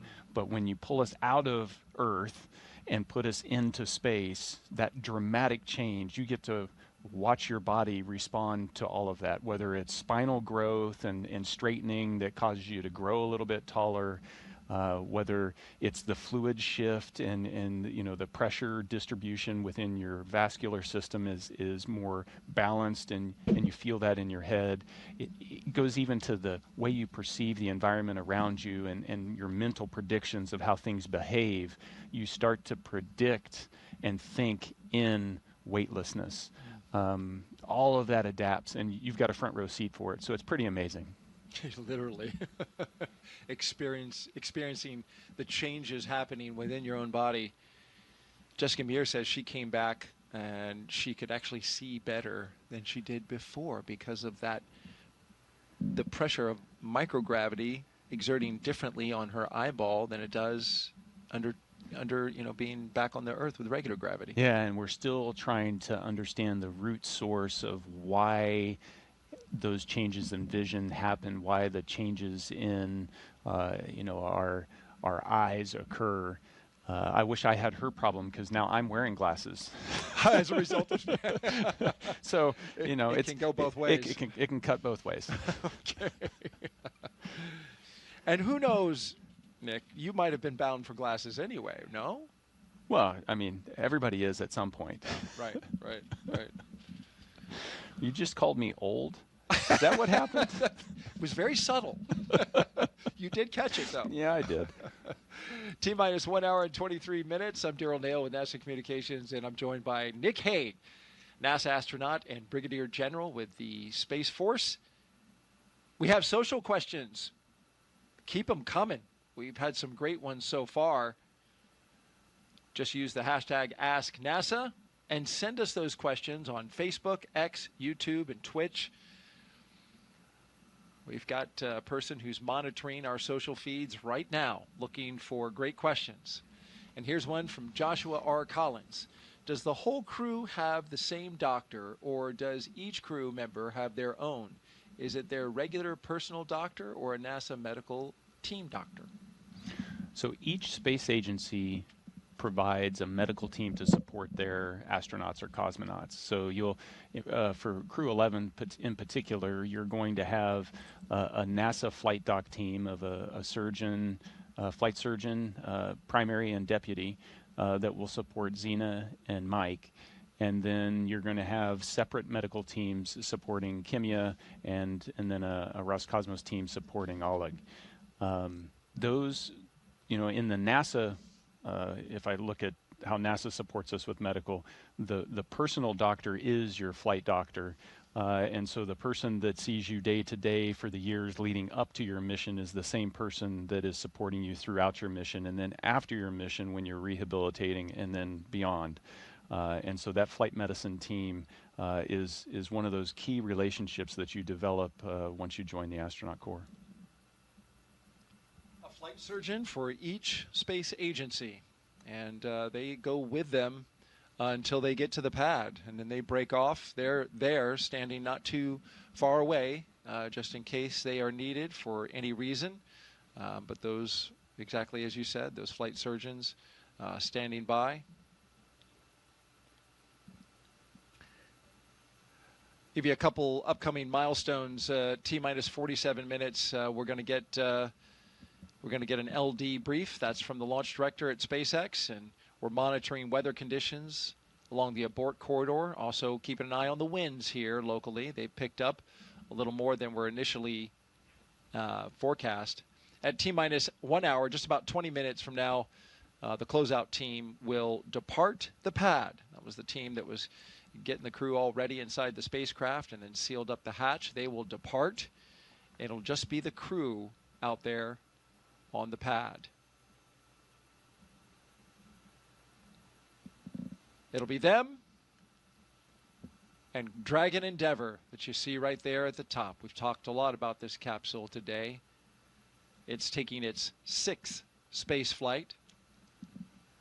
Since its first flight in 2020 for Demo 2, SpaceX's Endeavour Dragon has been a workhorse for NASA's Commercial Crew program, flying mission after mission. It has safely carried astronauts to the International Space Station 5 times. Demo 2, Crew 2 in 2021, Axiom Mission 1 in 2022, Crew 6 in 2023, and Crew 8 in 2024.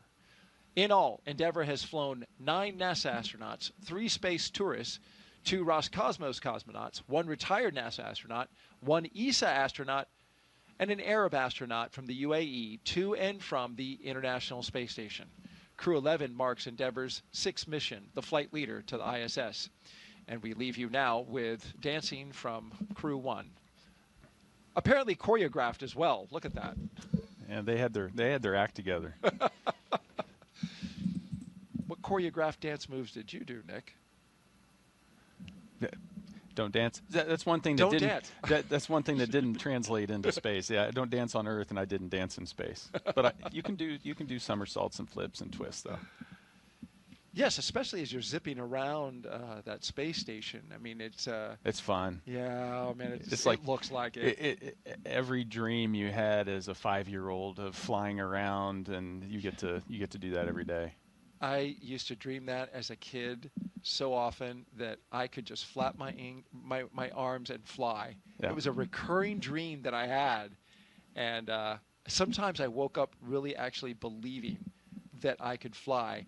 I can imagine when you're on the ISS, you wake up and it's like you get to just do it again day after day. Yeah. It's real. That dream is real. It's your new normal. Yeah. And you just you just have fun with it. You float over and grab your drink bag to rehydrate your morning coffee, and you can do a backflip between that and the water dispenser, and you just play with it. You know, you don't need to use utensils to eat. You can just put the food out in the air in front of you and pretend like you're in an aquarium.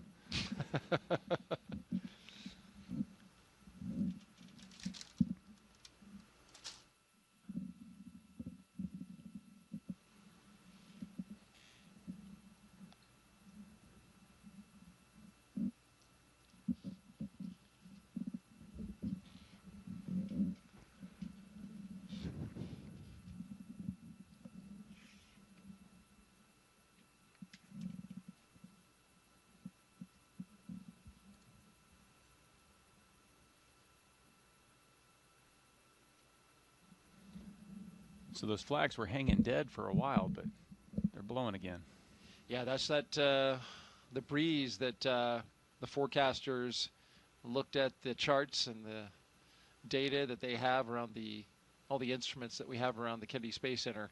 And early this morning forecasted earlier kick up to those winds. And so we're seeing them now. They've got a forecast for 14 knots around liftoff time with a peak of 18 knots. Of course, they're going to reevaluate that here in about 25 minutes or so. And of course, we'll be listening in to the launch communications by the team, making sure we keep you updated to their progress. We have a launch opportunity today at 12:09 p.m. Eastern Time, but if for some reason the weather does not work out, we have opportunities the following days.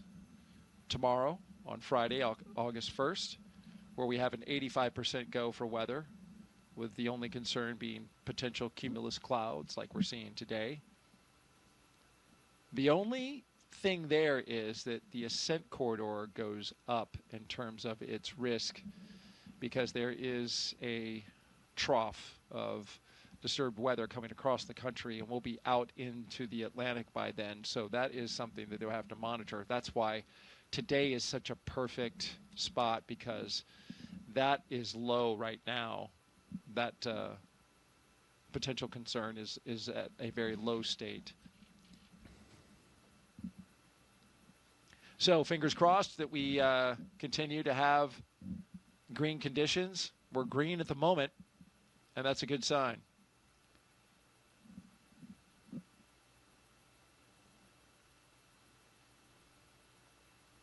We're T-minus 1 hour and 15 minutes until the liftoff of Crew-11 on a Falcon 9 rocket to the International Space Station. Thank you for joining us.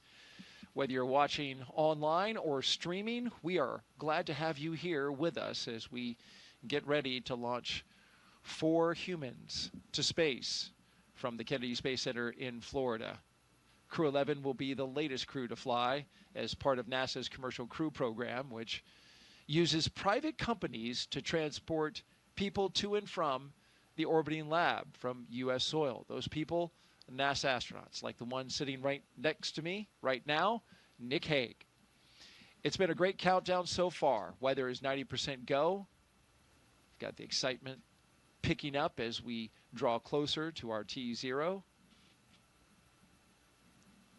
At this point, Nick, the crew has had, as you mentioned earlier, a lot of time to reflect. But the activity is going to start picking up. Yeah, you know, everything, it's an instantaneous launch window, and so you have to start backing up from that of the things that need to be done. And the big one is right now they're sitting on a rocket that's empty. So they're not going anywhere unless they put some juice in the rocket. So that's going to start around the T-minus 35 time frame. And before we start to load all of that, those explosive materials, we need to make sure that the launch escape system is armed. And so we'll go through a debrief prior to that to make sure everybody's good. Then we'll arm the launch escape system and then start with that prop load. So there's some big things, and as you're sitting there, the reality of the situation, you understand how once they make the decision to go, once we launch that launch escape or arm that launch escape system, you're on a live rocket. And if something goes wrong, the system can make a decision that it's going to automatically pull you to safety. And it's designed to do that. You want it to do that, but you also realize that, you know, in a fraction of a second, you could be in a very different situation than you are right there. You would know that well, as your mission had an in-flight abort in 2018 while flying Soyuz MS-10. But that launch escape system worked perfectly and brought you and your crewmate down safely to ground, to your family. And you dusted off your boots, got back on 5 months later, and successfully got into space on MS-12. So that launch escape system is a critical component to a successful mission. Absolutely, and we test them rigorously. And you know, SpaceX did an in-flight abort test. They've done pad abort tests. You know, they've shaken this system out to make sure that when you need it, it'll be there for you. This will be a 38.8 hour transit from the ground here at Kennedy to docking to the International Space Station. So the crew that you see there, I hope they have some audiobooks and some movies, well, because that's a long time. There's an opportunity. There are 2 windows, and there's a heck of a view out there. No doubt. And you know, but they're not going to spend 40 hours strapped into seats like that. After they get into orbit, once the nose cone opens and they're kind of clear of the second stage, the upper stage, they'll be able to unstrap and take those suits off. They'll dry them out and put them away, and then they'll be essentially in short sleeve shirt, pants, and it's a pretty comfortable, spacious place to hang out in. And they'll be camping in Dragon for 40 hours until they get to the station. A few hours before they get to the station, they'll have to get back in the configuration that you see them here, do their leak checks with the suits, all stuff very similar to actually getting in the capsule on the launch pad. Is it roomy in there? It doesn't look roomy from this shot, but I know there's a lot more to Dragon than what we're seeing right here. Yeah, it is quite roomy. There's a whole bunch of volume, and when you're in space, you think about floating, you think about volume and not necessarily surface area, and so the volume you don't see is above the displays. You can fit a couple people up in the space on the top of the screen that's off screen that you just can't see. And then down by the cargo, underneath their feet, there's a whole bunch of space down there. So those footrests you can take off, kind of stuff them under the seats. It creates this nice big volume. You can pull out your food and your drinks. You can stick things to the walls. And, you know, but it's like camping in a SUV. There's room, but you're still in an SUV. And you got to communicate, like, hey, excuse me, can I get over there, or can I get around you? And yeah, you know, let me put up the privacy curtain. I have to use the restroom. You're looking at a live view of Crew-11 at Launch Complex 39A at the Kennedy Space Center in Florida. Stay right here. In just a few moments, we'll be expanding our live launch coverage.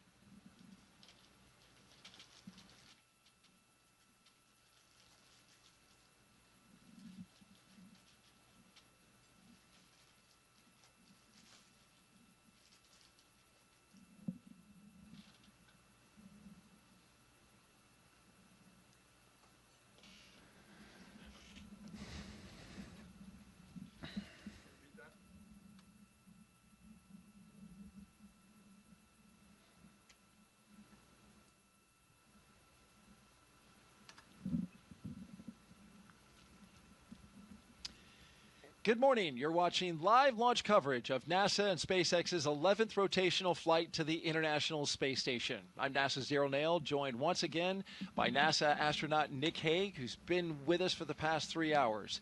Liftoff is set for 12:09 p.m. Eastern Time from Launch Pad 39A here at the Kennedy Space Center. And before we continue, a quick reminder about Nick's incredible experience in space. General Nick Hague was selected as a NASA astronaut in 2013. His first flight to the space station in 2018 ended in a launch abort following a rocket booster failure on Soyuz MS-10, a dramatic escape that he and his Roscosmos crewmate survived safely. He returned to space in 2019 here on Soyuz MS-12, spending 203 days on the ISS. And last fall, he commanded NASA's SpaceX Crew-9 mission there, as you see him getting ready to go with cosmonaut Alexander Gorbanov. In total, Nick has logged 373 days in space and completed 4 spacewalks. It's so great to have you here today as you've been sharing your experience, the lessons you learned, your experience in space, and some of the human emotions that every astronaut goes through on a day like today. Yeah, no, Daryl, it's a thrill to be here. I wouldn't want to be anywhere else. We're getting ready to launch 4 humans into space. It is such an amazing thing that is so hard to do, and to be able to witness it and then just be a part of that legacy of doing it over and over again for decades is a thrill. And a great responsibility by all involved. Crew-11 is launching from pad 39A, and we're now just over an hour away. Once they arrive at the station, they'll join Expedition 7374, and in just 3 days, Crew-10 will return home. This will be what's called a quick 3+2 crew handover. You were Crew-9, you get a little time with the crew that's coming up, and it's important time. It is, because you're living on the space station, so you train for how to work all the systems, but the real living aspect of it is something that you can really only do in microgravity, in that weightlessness, and it really is something that you try to maximize. All right, let's take you through Crew-11's launch day preparations so far this morning. Nick Hague has been with us throughout. After waking up and grabbing a bite to eat, the crew suited up inside the historic crew quarters, a tradition that dates back decades. SpaceX teams helped them into their custom pressure suits, and just like the other crews before them, they gathered around a table for a card game to burn off any lingering bad luck before launch. After that, they followed in the footsteps of every NASA astronaut since Apollo 7 in 1968, walking out to greet a crowd of family, friends, and supporters with a big wave. Then it was into their Teslas for a security-escorted ride out to launch pad 39A, a 20-minute journey filled with anticipation as they drove up with their rocket in sight. Once there, they looked up, got a close-up look at the rocket, walked through the crew access arm, and climbed into their spacecraft. And now, there they are at the top of this rocket, inside that Endeavour capsule, and they are awaiting the next big milestones, the fueling of the rocket and the arming of the launch escape system. Throughout the broadcast, we are taking your questions to Nick Hague. Just use the hashtag AskNASA on the platforms Facebook, YouTube, X, and Twitch. We really want to hear from you. So send us those questions. He's got answers, and he's got good ones. Also, if you're watching YouTube, be sure to refresh your player or browser so you can join our live chat. At this time, we are expanding our coverage to include our partners at SpaceX. So let's welcome in the SpaceX and NASA commentators joining us live from Hawthorne, California, home to the SpaceX mission team. Welcome aboard. Thanks, Daryl. So excited to be joining you and Nick Hague here and Joseph.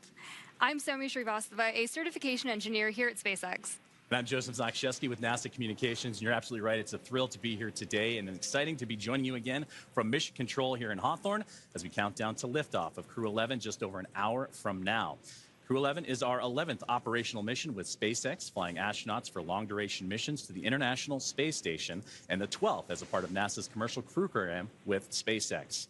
Crew-11 has 2 first-time flyers on board, as well as a veteran NASA astronaut and a veteran Japan Aerospace Exploration Agency, or JAXA astronaut, making their return to microgravity.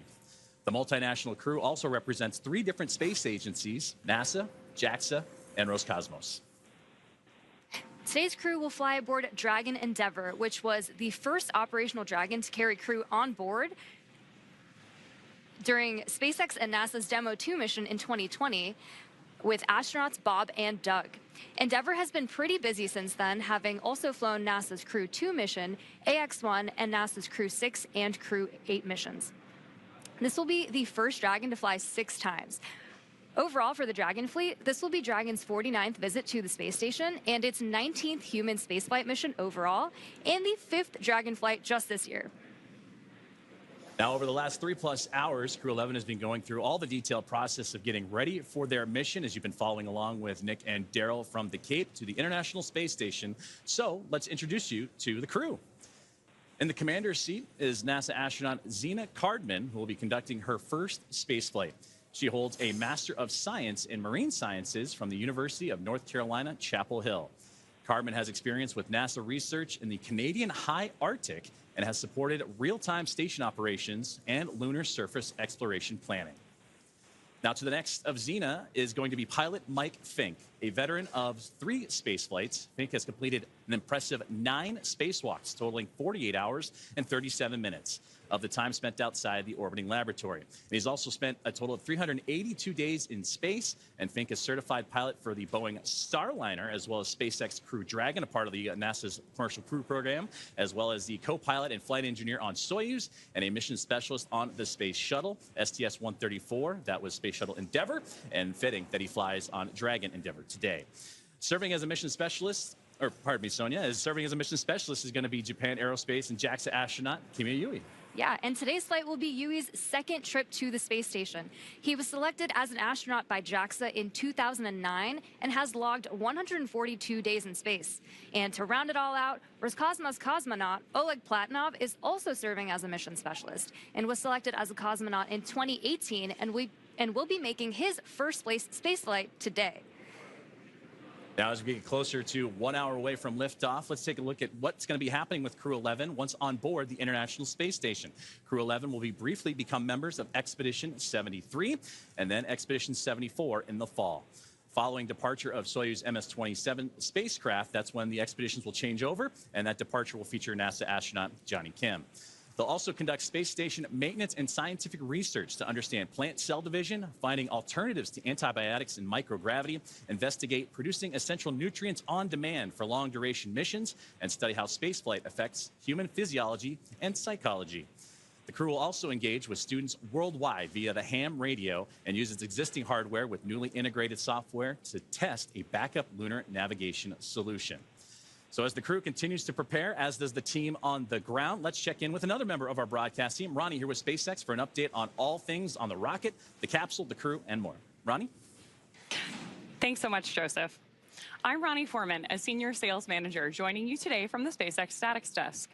It continues to be a smooth countdown, and we are looking good for an on-time liftoff, which is at 12:09 p.m. Eastern Time from the historic Launch Complex 39A in Florida.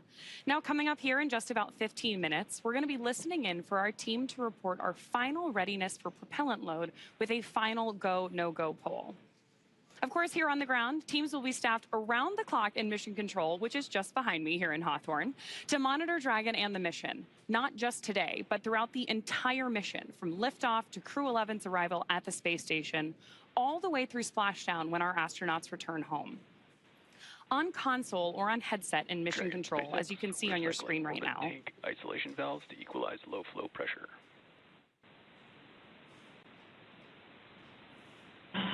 Dragon copy.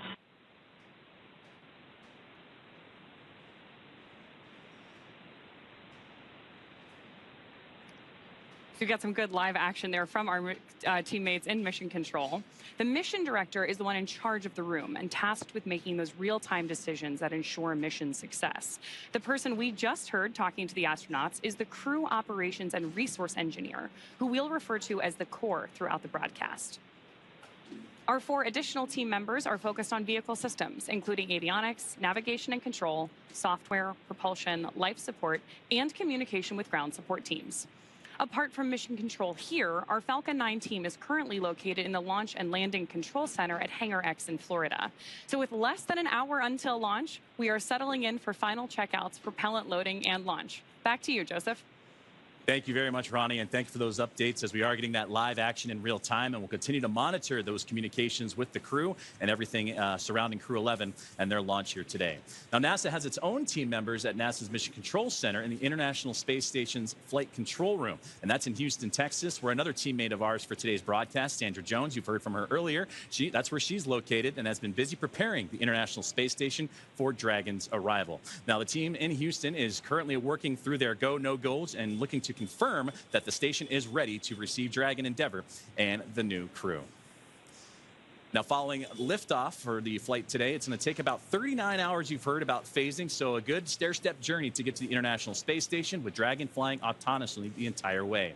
Docking is targeted for the early morning hours on Saturday, August 2nd at 3 a.m. Eastern at 12 a.m. Pacific time. And just like autopilot on a commercial aircraft, the crew always has the ability to take manual control of the spacecraft if needed. We are now at T-minus 58 minutes and counting down to today's launch. While we wait, let's check in with NASA's Sandra Jones at the Johnson Space Center to see how things are shaping up at Mission Control in Houston. Sandra, how's it going over there? Tracking copy. Go for 4.100 set. We'll go. And welcome back to Mission Control Houston here at the Johnson Space Center in Houston, Texas. We are here in the hub of human spaceflight at NASA. The team here has pulled go for launch in the International Space Station, is ready for the crew to lift off as they begin their journey to the orbiting laboratory. At the time of launch, the space station will be traveling 260 miles over the South Pacific Ocean. In the home stretch of the rendezvous, NASA and SpaceX flight controllers will enter into what we call integrated operations, where both flight control teams will conduct a series of go, no-go polls for Dragon Endeavour's docking to the International Space Station. Rotational missions like Crew-11 help NASA continue to maximize the important research and technology demonstrations made possible only in the International Space Station's unique microgravity environment.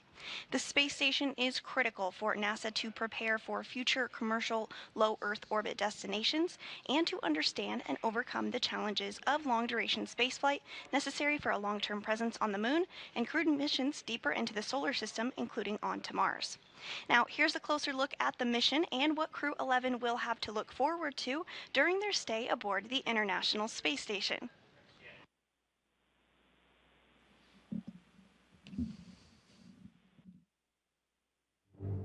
International Space Station, one of humanity's greatest accomplishments so far. 15 countries working together and adding more all the time that have helped plan, build, and fly the International Space Station. And it just shows what human beings can do when we work together.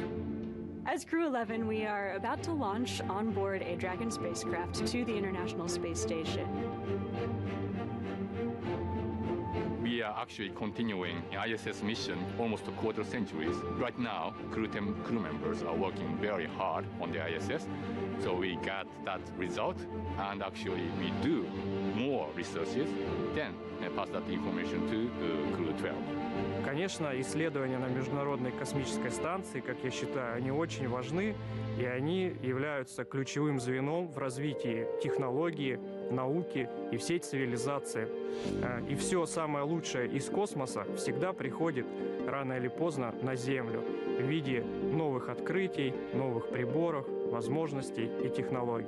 I'm very excited to see what kind of payloads we get to work with. It's a really interesting day-to-day life where 1 hour you might be fixing the toilet and then the next hour you're working on a physics experiment studying fundamental processes of our universe. We're going to be up there for a lot of time. And we're going to, every day, be in space, look at the Earth go by, and accomplish some really amazing science. We will do material science and human research in space, lots of experiments, and then maybe do some spacewalks. It's a really fun crew to be on. We're going to enjoy every moment, and we're going to help each other to be successful and accomplish our mission. So we have various kinds of difficult training together. For example, emergency training in Building 9 or emergency training in SpaceX. This kind of training actually made our bond stronger. Наш экипаж Crew-11 – это экипаж, который состоит из высокопрофессионально подготовленных людей. И мне нравится этот экипаж. In some ways, my only expectation for the mission is to fly and return home safely and still friends when we get back. There are so many things to play around with, to study, to explore, and I'm really open to every possibility, ways to engage with the International Space Station. We all came from other crews. Kimiya Yui, San, and I both came from Starliner 1. Oleg was on a Soyuz mission before this, and Zena, of course, was on Crew-9. But we all came together with our previous experience, melded into a really fun team. We're ready to go fly to our International Space Station.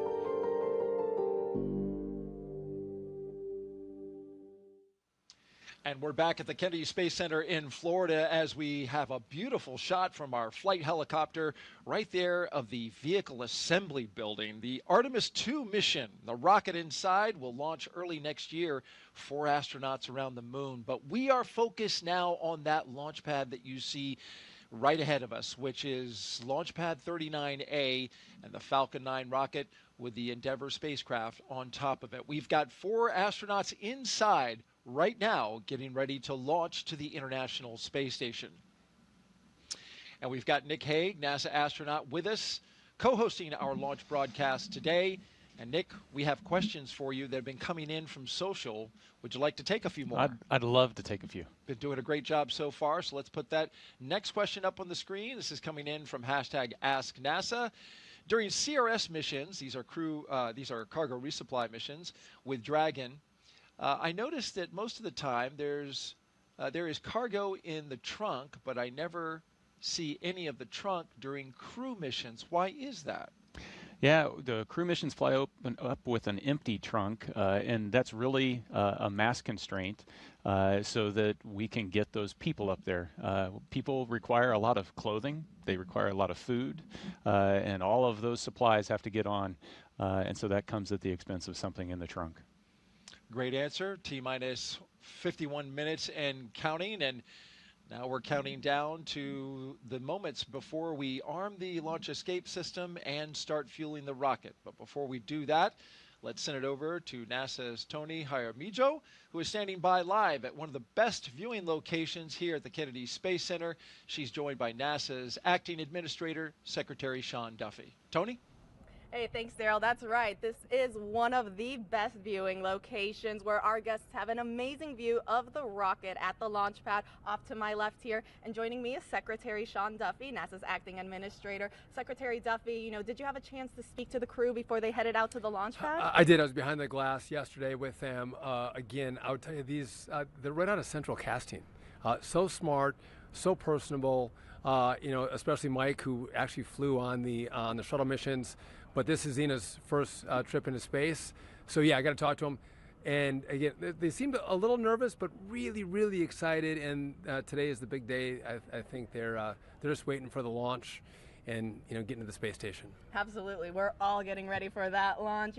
As you get ready for your first launch as administrator, what would you like to say to the NASA and space community that continue to help pave the way to the stars? So listen, I think the team has been so impressive at NASA, but also our corporate partners, again, SpaceX, Blue Origin, Boeing, that are building the vehicles that get us into space. And again, when we go to the space station, critically important, but what we learn on these missions is what's going to get us to the moon, and then from the moon to Mars, which is, I think, the direction that NASA has to be. We are space exploration. Absolutely. As you get ready for your first launch experience, what have you learned from Crew-11, and what are you looking forward to learning as you lead NASA? Well, listen, I've learned that they're really well trained. I'm coming from DOT. The safety components that go into making sure these launches happen and happen safely is really, really impressive. The checks, double checks, triple checks. But moving forward, listen, I'm looking forward to Artemis. So a lot of people don't know Artemis, right? We're going to the moon. We're going back. And in America's 250th birthday, Artemis 2 is going to launch. We are going to go around the moon and back. We're not going to land in that one. But then Artemis 3, we're going back to the moon. We're going to land. We're going to stay for 6 days. The longest time before that was 3 days. And then from there, we're going to start deploying all of the assets we need to build our base. And we're going to stay on the moon. We're not planting our flag and leaving. We're going to stay, learn, and then go to Mars. Again, there's critical real estate on the moon. We want to claim that real estate for ourselves and our partners, which is going to be critical to be successful in that mission. Absolutely. A lot of exciting missions coming ahead. I mean, you just mentioned one. I guess what should be that next exciting mission that the public can look forward to? Well, I think it's going to be Artemis 2, right? Again, going back to the moon. And again, sometimes you might think we already did that, right? We did that in the Apollo program. But what's happening with technology to get us there?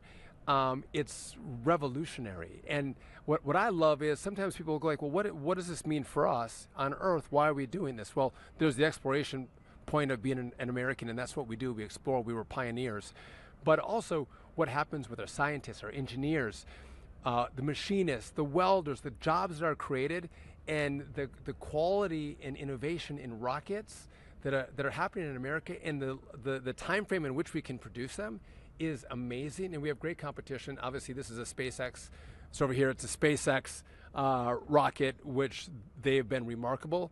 But again, we have our other players who are chomping at the bit, and they're great partners. And again, we want to have a vibrant private sector business that partners with NASA as we accomplish these missions. Absolutely, and we are very much looking forward to Artemis 2. Secretary Duffy, thank you so much for joining us. Now we'll send it back to our team in Hawthorne.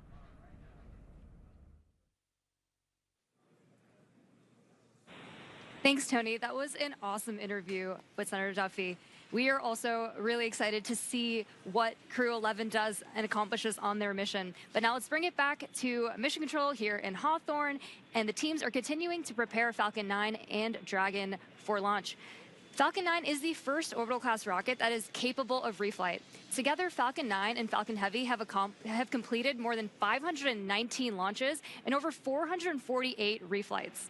Incredibly impressive. And today, the booster that Crew-11 will be using is going to attempt to land at Landing Zone 1, which is just down the coast from NASA's Kennedy Space Center in Florida. This will be the third flight of this particular first-stage booster after supporting a Starlink mission earlier and recently Axiom Mission 4. That was the successful fourth private astronaut mission to the International Space Station. Rapid reusability drastically reduces launch costs, and it's the key innovation that is making space more accessible for the entire space industry as a whole.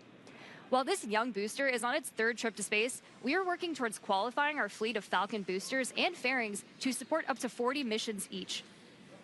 For those of you following along, we're currently at 29 flights of a single Falcon booster, which is absolutely wild. Increasing Falcon's flight count provides valuable information and data on repeated reuse, which is a super critical element in making life multiplanetary. This same spirit of continuous iteration and innovation does not stop with Falcon 9. NASA awarded SpaceX a contract to develop the USD orbit vehicle, a modified Dragon designed to guide the space station through a controlled re-entry into Earth's atmosphere. And when the time comes and the International Space Station reaches its end of operational life, which, trust me, it still has a lot of life to give right now, Dragon will help achieve that safety orbit.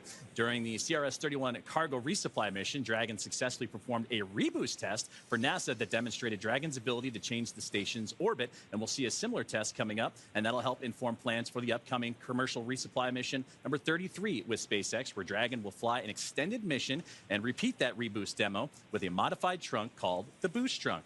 This modified trunk will give Dragon the ability to change the station's velocity by up to 10 meters per second. And testing these added capabilities will provide NASA with additional options for station operations in the coming years. And yet another innovation that SpaceX is working on is the intravehicular spacesuits, or IVA suits, that astronauts wear during Dragon missions. These suits are worn by the astronauts while they're inside the spacecraft, versus the extravehicular, or EVA spacesuits that are go for propellant load and launch. For all operators in MCCX and Hangar X, both control rooms will go into lockdown at T-minus 45 minutes and will remain in that state until LES is disarmed. All operators are to remain at their console and maintain a sterile cockpit until MD confirms successful disarming of the launch escape system following orbit insertion or propellant offload in the event of a scrub.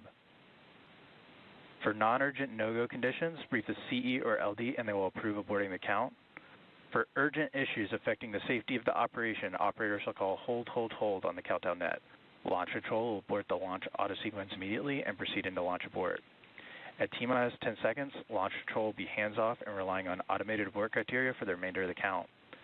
Operators advise launch director whether structural breakup or fire is imminent or occurring per Dragon manual flight escape rules.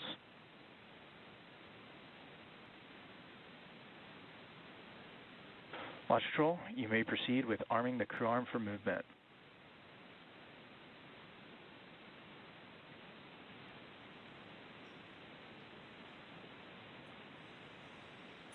Arming crew arm for movement.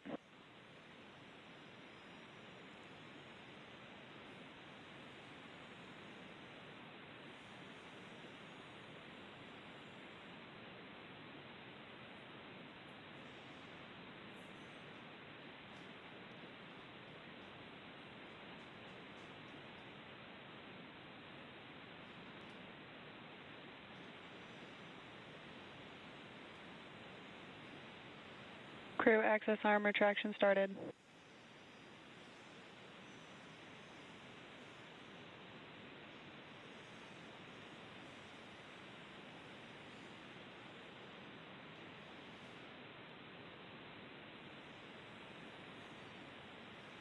And we are watching the crew access arm rotate away from the Dragon Endeavour and the Falcon 9 rocket. That was an incredible view, Nick, from up high, 275 feet in the air. Yeah, and so as the arm goes away, that's really your first unobstructed view out those two windows inside the Dragon capsule. Unique to Dragon for Soyuz flyers, there were no your windows don't open until you get all the way up to orbit and come out of the fairing. So here you can see what the weather's doing outside for yourself. And there they are, strapped in, Crew-11. Our next big milestone. Crew access arm retraction complete. As we hear that the crew access arm has completed its retraction. Our next big milestone is to have the astronauts drop their visors and start up for Section 7 in their operations. SpaceX, you are go for Section 6, close visors and arm launch escape system. Dragon copies, go for Section 6, closing visors and arming LES. They may have renumbered the procedures because in the past it was Section 7. That's we may not have gotten that update.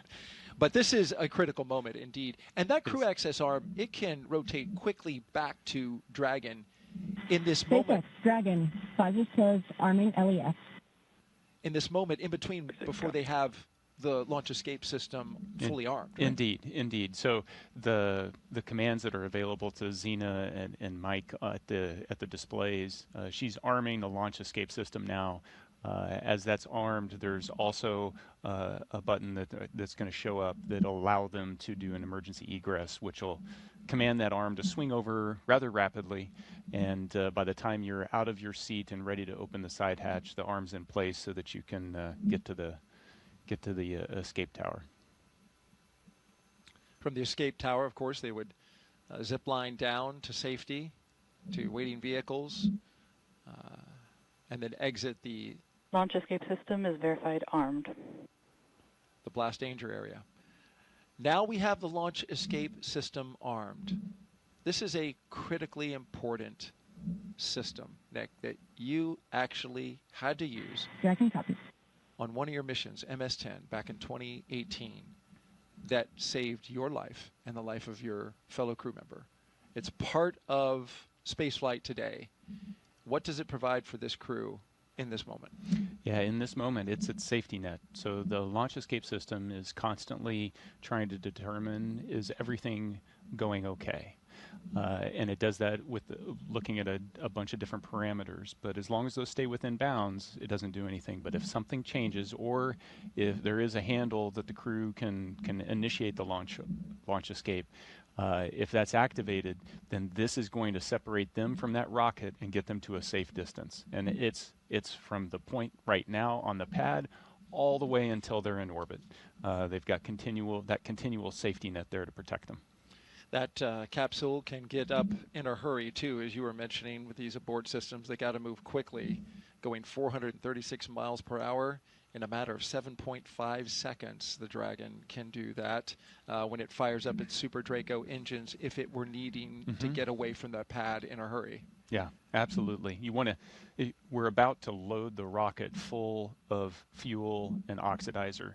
And so if that energy is released, you need to be as far away from it as you can be. And so that escape system is designed to get them away in a heartbeat.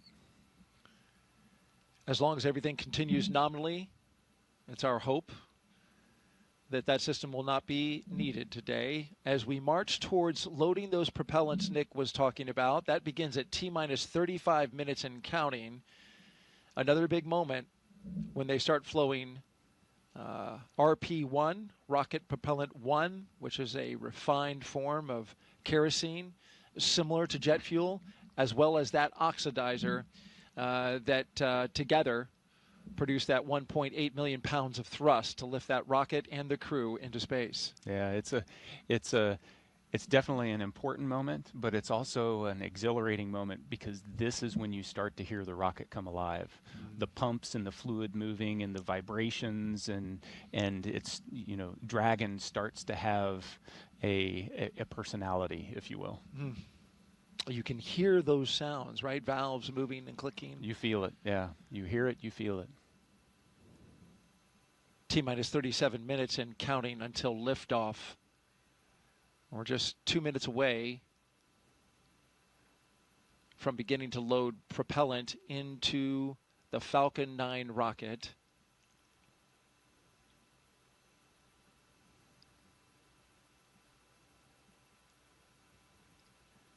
Weather is looking good at the moment. We are 90% go. There was a small concern for cumulus clouds in the area. That's just the 10% because of course, this is July in Florida. And you can see even now, Nick, the sea breeze from the cool ocean starting to create. Tanks are venting for the start of propellant load. Starting to create those little cumulus clouds bubbling up around the pad. We had a clear sky earlier. We're getting a little bit now, but overall, we're expecting that that should be clear. I see blue. It's the glass half full. I like that. As long as we have that blue sky straight over top of the rocket and 10 miles out, we are good to go. And so far, right now, green conditions. The range is clear. The area around the pad. Boat traffic has been cleared by range operations. Our partners at the United States Space Force, Cape Canaveral Space Force Station, where Nick, of course, you in the Space Force, a brigadier general, have cleared the range. They are currently monitoring it, making sure that no one can get into the path of the rocket from down on the ground or in the ocean, for the reason that if anything were to happen and any equipment or any spacecraft parts were to come down on them, you wouldn't want to pose a risk to those below. Yeah, public safety is important, but it highlights just the expansive team that even for this one place, the number of organizations that have to work together and they're necessary for success. Our 4-person crew, 2 NASA astronauts, 1 JAXA astronaut, and a Roscosmos cosmonaut seated in launch position, monitoring their systems on their heads-up displays.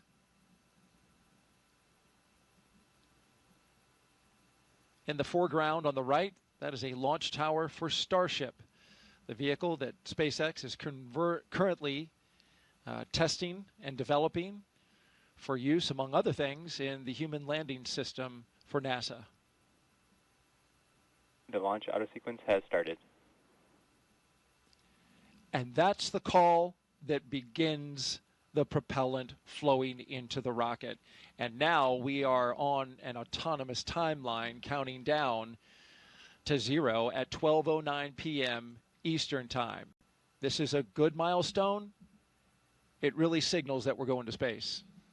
Yeah, it's you know, the clock is definitely ticking. Up to this point, the crew's been strapped in for a little more than 2 hours. There's been margin built into the schedule just in case, you know, the side hatch doesn't pass its leak check or a suit doesn't, you know, whatever pops up, we've got a little margin. As we get closer and closer to liftoff, that margin disappears. And so now we're on a pretty tight timeline all the way down. 35 minutes to launch. The visors have been closed since they armed the launch escape. It's been about 8 minutes. It's at this point where I'm sitting there going, I wish I had scratched my nose before I put my visor down, and trying to figure out how I'm going to do that, because they're going to be like this for another 45 minutes with the visors down. Boy, that sounds like a long time when you put it that way. Well, there's great anticipation, right? This is the moment they've been training for, a year in the making. For Zena Cardman, who's essentially trained twice, even longer than that. They have been looking forward to this moment for so long and training so intensely, and here it is upon us. Yeah, and the time for reflection was in those 2 hours leading up to this point. At this point, now it's the mental rehearsing. They're chair flying exactly what's going to happen during the next 10 minutes when they lift off, and all the different things that they're going to need to do, as well as the couple few activities that they're going to have once they get to orbit. Chair flying. That's what our astronauts are doing right now, and we'll stay with them as we count this down. For now, let's send it out to SpaceX in California.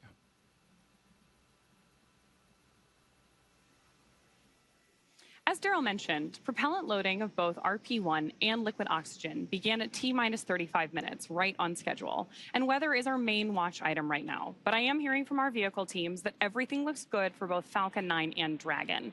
So next up, at about T-minus 30 minutes, the SpaceX launch director will inform the crew when loading of cryogenic helium will begin. First on stage 1 and then on stage 2 about 4 minutes later. Stage 2 RP-1 loading should wrap up at about T-minus 20 minutes and 30 seconds. Then, as we approach T-minus 16 minutes and 30 seconds, we should hear a call out that Stage 2 liquid oxygen loading has begun.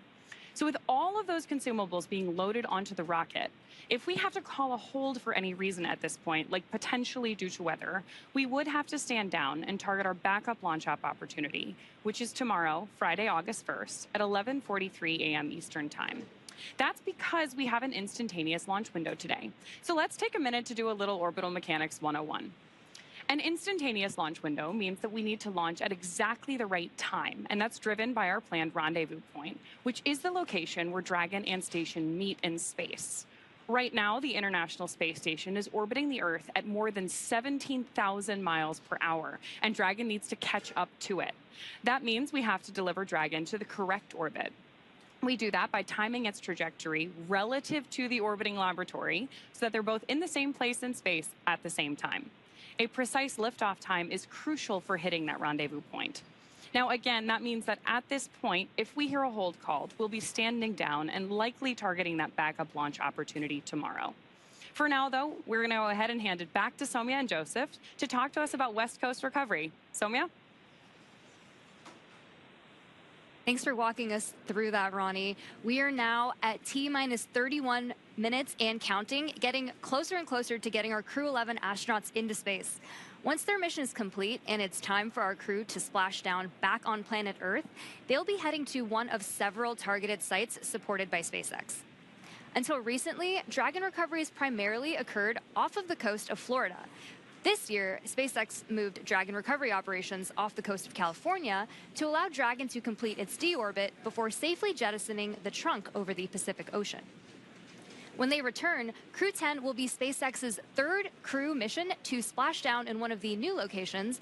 From-2 was the first back in April this year, followed by Axiom 4 in July. The new splashdown locations are near LA, Oceanside, and San Diego. The recovery vessel, Shannon, will be stationed in Long Beach to support the new West Coast splashdown operations. Spreading these supported sites across multiple locations helps to maximize the return opportunities, lowering the chance we'll have to wave off due to bad weather. And when the spacecraft re-enters, those in the immediate area may hear a brief double clap of a thunder-like sound known as a sonic boom. I can't wait to hear one myself one day, but to hear everything that's gone on and to move operations to the West Coast has been incredible to watch, both from a SpaceX standpoint and from NASA, to see the teams across the country working together, the International Space Station Commercial Crew Program. And like Nick mentioned earlier, there's an army behind every one of those movements and getting ready and preparing for these West Coast splashdowns. So it's going to be phenomenal to watch and see NASA's first crew mission return on the West Coast. Well, back to today's mission, Crew-11, as they continue to get ready to go. They're inside now half an hour until launch time. Let's take a look at more and a bit more and learn about the astronauts flying today. I think it's really innate in our human nature to want to keep exploring and to keep pushing boundaries. Everything that we do in space is ultimately for Earth and for the human species. We are having a lot of good experiments on orbit, making new medicines. That is actually good for everybody. By understanding how to live and work in space like we have with the International Space Station, we can now become a multiplanetary species by having bases on the Moon and bases on Mars. И выполнение полета в космос, на мой взгляд, важно, потому что в конечном счете необходимо человечеству будет двигаться в дальний космос для того, чтобы открывать новые миры, исследовать новые и новые горизонты. For me, it's a really compelling goal to go farther and farther afield in space and pushing our boundaries as a human species that way, learning more about our own home planet as we try to go farther. We've been going and living aboard the International Space Station for 25 years. We're ready to make the next steps. We're ready to go to the Moon. We're ready to go to Mars. We're ready to explore the solar system. We understand the effects of what life in space does to the human body, and we need to continue those studies. We need to continue getting ready and get ready and go to the Moon and Mars, and that's why it's important to go to space. All right, let's head back out now to a launch viewing location where Tony's at for another interview with some special guests. Tony? Hey, thanks, Daryl. That's right. Joining me is Dr. Stephen Platts and Dr. Lori Glaze to talk to us a little bit about the human research that's going to be on this mission. You know, Steve, can you tell us a little bit more about what human research Crew-11 will be conducting? Sure. We're very excited for the launch. We have 10 experiments flying on Crew-11. Everything from cardiovascular systems, central nervous system, all the way to genomics, the full breadth, and addressing many very important risks for us to get to the Moon and Mars.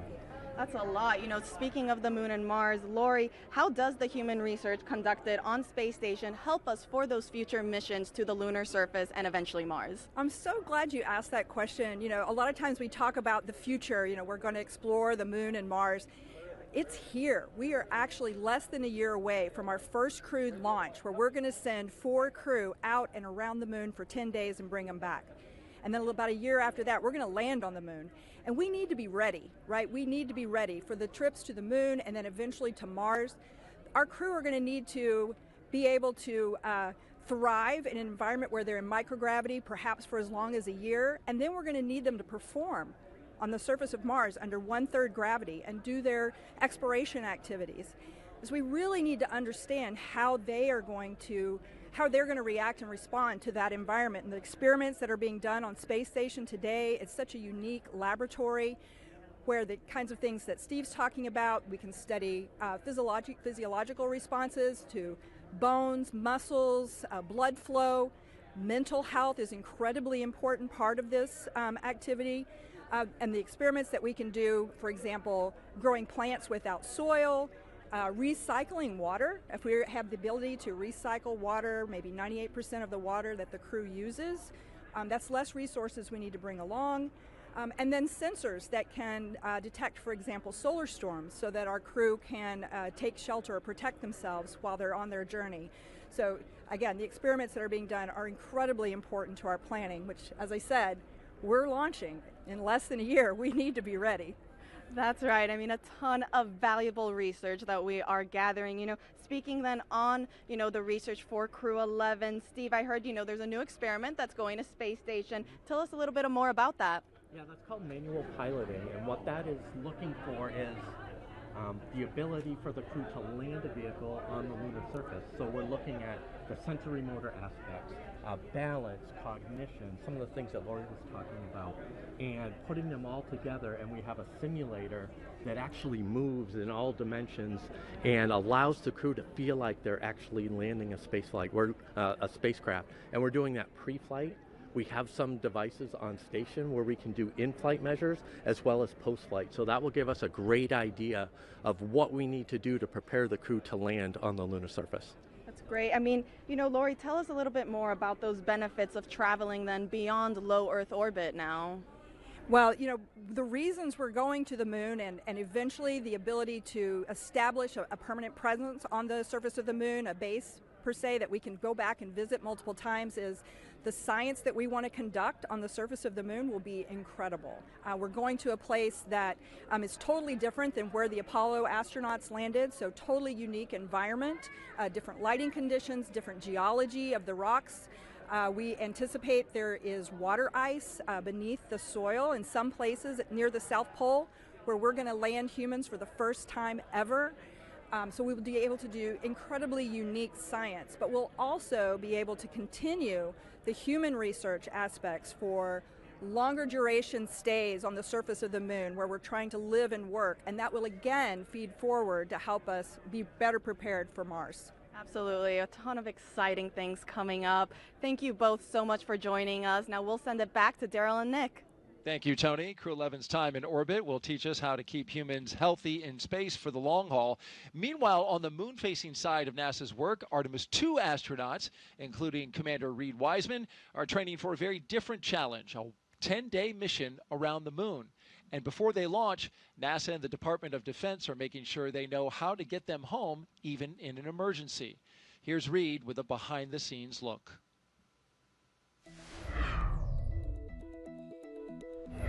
Hi, I'm NASA astronaut Reed Wiseman, commander of Artemis II.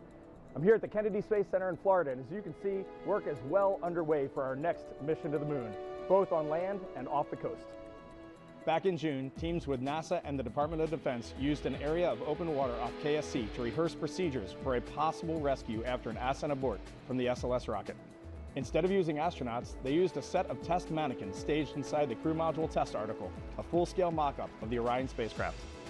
You can see pararescuers jump from a plane into the water with their specialized equipment, then approach the spacecraft, open the capsule, and transported the mannequins to the helicopter safely for medical care.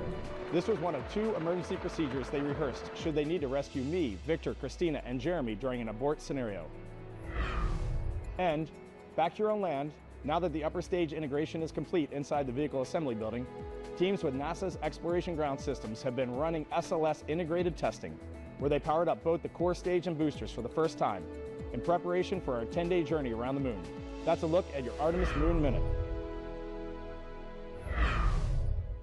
For more Artemis updates, scan the QR code on your screen right here or visit nasa.gov/Artemis-Roman numeral 2. Nick, I know you're excited for Artemis. Absolutely. One of your fellow astronauts you spend a lot of time with, Christina Cook, is going up. Yeah. You know, the astronaut corps is small, so you know everybody in the corps, and so I'm excited to see all 4 of them take their trip around the moon. It's exciting. It's been a long time for NASA, more than 50 years.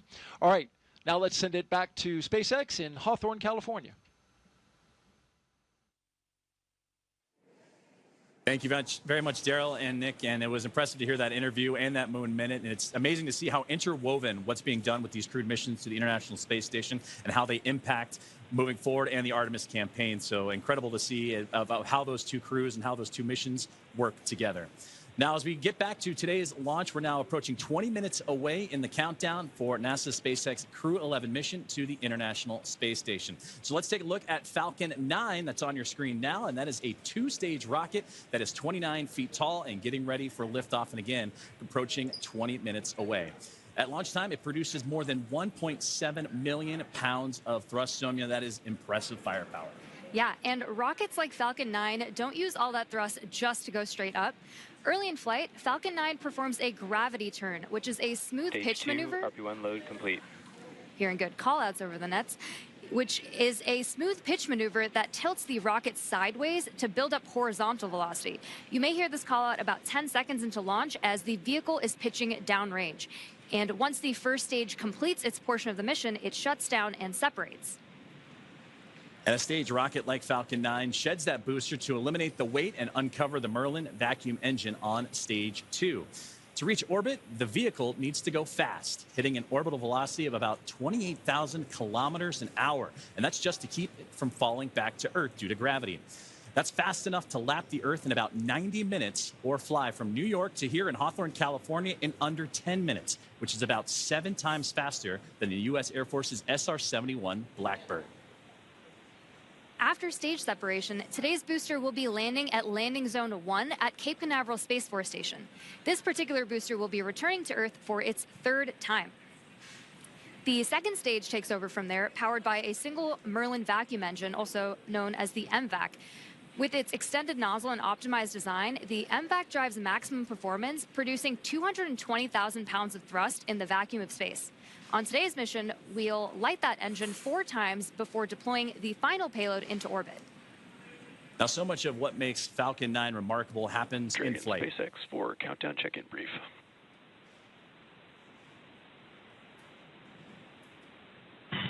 Dragon's with you.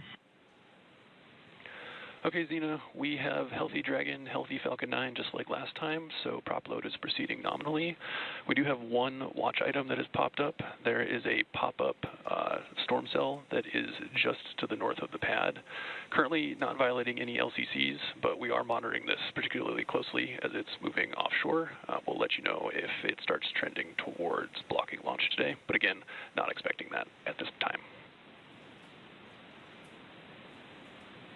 Dragon copies all. We've got a healthy Dragon, healthy Falcon. We're proceeding towards launch. Only watch item is a storm cell that is north of the pad moving offshore. We'll continue monitoring, but otherwise looking great. That's a good readback. And great communications there from the team here at SpaceX on the ground in Hawthorne, monitoring what we've been keeping an eye on throughout the broadcast here today is that weather popping up, but everything else looks strong and healthy. The Falcon 9, the capsule itself, and the crew, they're still ready to roll as we're now about 17 minutes away from the launch. Now, talking back to Falcon 9, and what remarkable happens is what happens in flight. It's the first stage, landing itself on land or on a drone ship in the middle of the ocean, the fairings that can parachute back, all ready for another flight to space. Every part of Falcon 9 is a part of a larger design that comes together to do one thing, and that's escape Earth's gravity. And getting to space is the first step to building our multi-planetary future. At the top of Falcon 9 today, the crew is sitting inside Dragon Endeavour. Dragon has played a significant role in advancing our future in space by safely transporting crew to and from the International Space Station. There are currently 5 Dragon spacecraft supporting human spaceflight missions: Endeavour, Resilience, Endurance, Freedom, and our 5th and final Dragon, Grace, which just launched the Axiom 4 mission last month. Designed with safety as the highest priority, Dragon is capable of carrying up to 7 passengers to and from Earth orbit. The Dragon spacecraft has Stage 2 LOX load has started. 16 Draco thrusters, as you heard that great call out there, as the fueling continuing to make its way into the rocket. And those 16 Draco thrusters can be used in space to help navigate the spacecraft to its destination, each providing 90 pounds of force. Now, that doesn't include the 8 Super Draco thrusters used for an abort, which are no longer active once the crew is in orbit. To date, Dragon has been to orbit 53 times, including 48 trips to the International Space Station and 18 human spaceflight missions. And as we mentioned earlier, today's Dragon, Endeavour, has been pretty busy, having also flown NASA's Crew-2 mission, Axiom 1, and NASA's Crew-6 and Crew-8 missions. Overall, for the Dragon fleet, this will be Dragon's 49th visit to the space station and its 19th human spaceflight mission overall, and the 5th Dragon flight this year. Dragon is the first private spacecraft to take humans to the orbiting lab, having flown 300,000 pounds of cargo and more than 1,000 experiments to space, as well as 70 crew members representing 20 countries. Our versatile Dragon spacecraft can autonomously dock with the International Space Station when outfitted with a docking adapter, which is just how it's configured for today's flight. And when it's not going to the space station and it's in free flyer mode, the docking adapter can be swapped out for a cupola, as it was back during the Inspiration 4 mission. Another option we have is the Skywalker hardware, which supports extravehicular activities or spacewalks, as we did during the Polaris Dawn mission. And amazingly, there has been a Dragon in space for 1,358 consecutive days since Crew-3. Now, with T-0 coming up in about 14 minutes or so, our teams are continuing to do a series of system checks to ensure Dragon and the Falcon 9 are ready, with fueling continuing to get underway. And again, we're monitoring that weather that the teams here at SpaceX are keeping an eye on and have been relaying up to the crew. So let's check in with Ronnie with the latest. Thanks, Joseph. So as you've heard, we are still on track for an on-time launch today, and we're monitoring lots of different factors as we get closer to liftoff.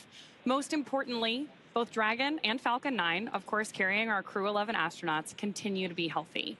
You heard that we've wrapped up Stage 2 RP-1 loading, and that Stage 2 liquid oxygen loading also wrapped up on time at about 16.5 minutes to go. The launch escape system is also armed. That's, of course, the system designed to propel Dragon away from Falcon 9 in the unlikely event of an emergency.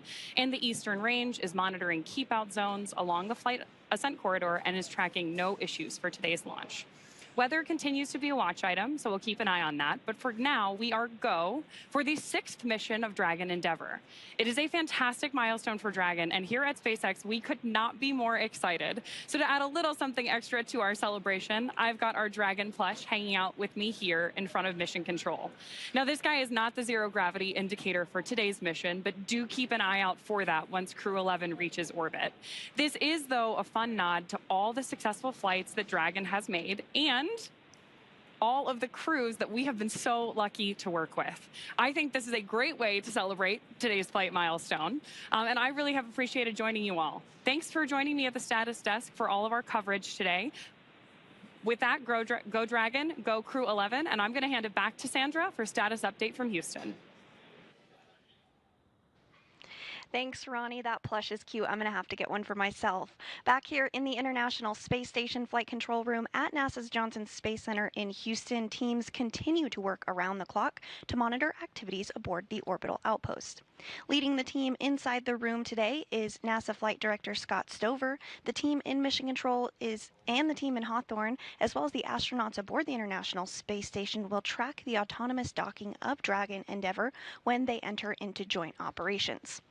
This will happen when the spacecraft enters the approach ellipsoid, which is the invisible boundary stretching 4 by 2 by 2 kilometers that helps us monitor all arriving and departing spacecraft. It's essentially the neighborhood of the International Space Station.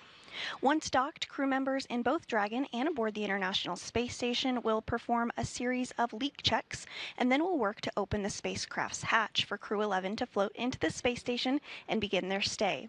We anticipate that the hatch will be opened about an hour and a half after docking occurs.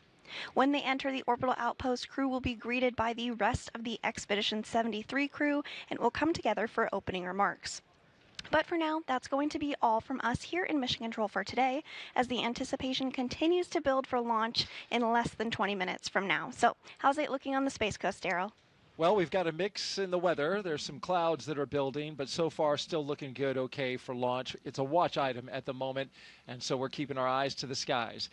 Also, this is a first for our broadcast team right here. An astronaut who once sat right here where Nick is sitting as a commentator is now minutes from flying to space. Zena Cardman was once in this very seat, the one that Nick Hague is sitting in now, less than a year ago. She was supporting Nick as he launched with Crew-9.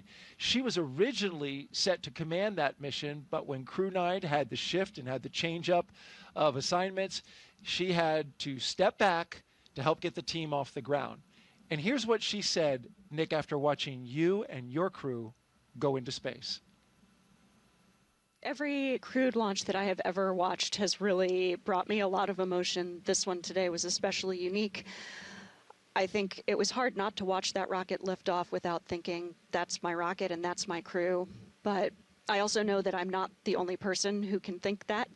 Of course, we have Stephanie Wilson here today, but I mean, there are many, many people who made this mission happen, and there are people on orbit who will be taking this capsule home. And it makes me very proud to know that I am one of many people who can say, that's my crew, that's my rocket. Makes me really proud, makes me feel very connected to this mission that we all get to take part of. Go Crew-9. An emotion-filled Zena Cardman in that moment, and she is going to give us some words any moment now. Dragon SpaceX, confirm crew displays are configured for launch. Your thoughts on hearing that after you launched? SpaceX, Dragon, displays are configured for launch.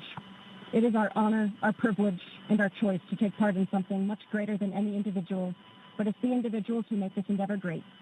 To each of you at SpaceX and NASA, to our partners at JAXA and Roscosmos, to family, friends, and mentors, you fly with us today. Arigato gozaimasu. Spasibo большое. Thank you. With gratitude and focus, Crew-11 is ready. And more words. Crew-11, sentiment is the same on the ground from everyone staying here. We have enjoyed working with you in the preparation for the mission. Looking forward to doing the same in flight. Good luck. Enjoy the ride. And more words from Zena Cardman. We just heard from her live. Yeah, it's like I started the show.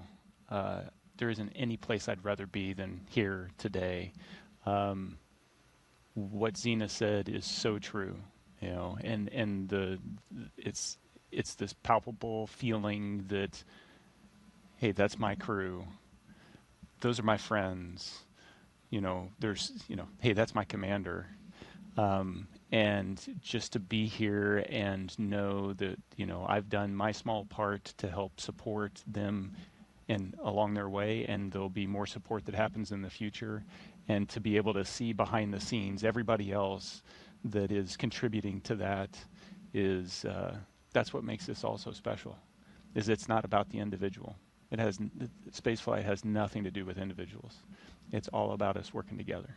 100%. Well said, Nick. And kudos to both of you for showing an immense amount of class. You signed up to do this role almost immediately after getting into space, and we heard from you saying, I want to be there for Zena.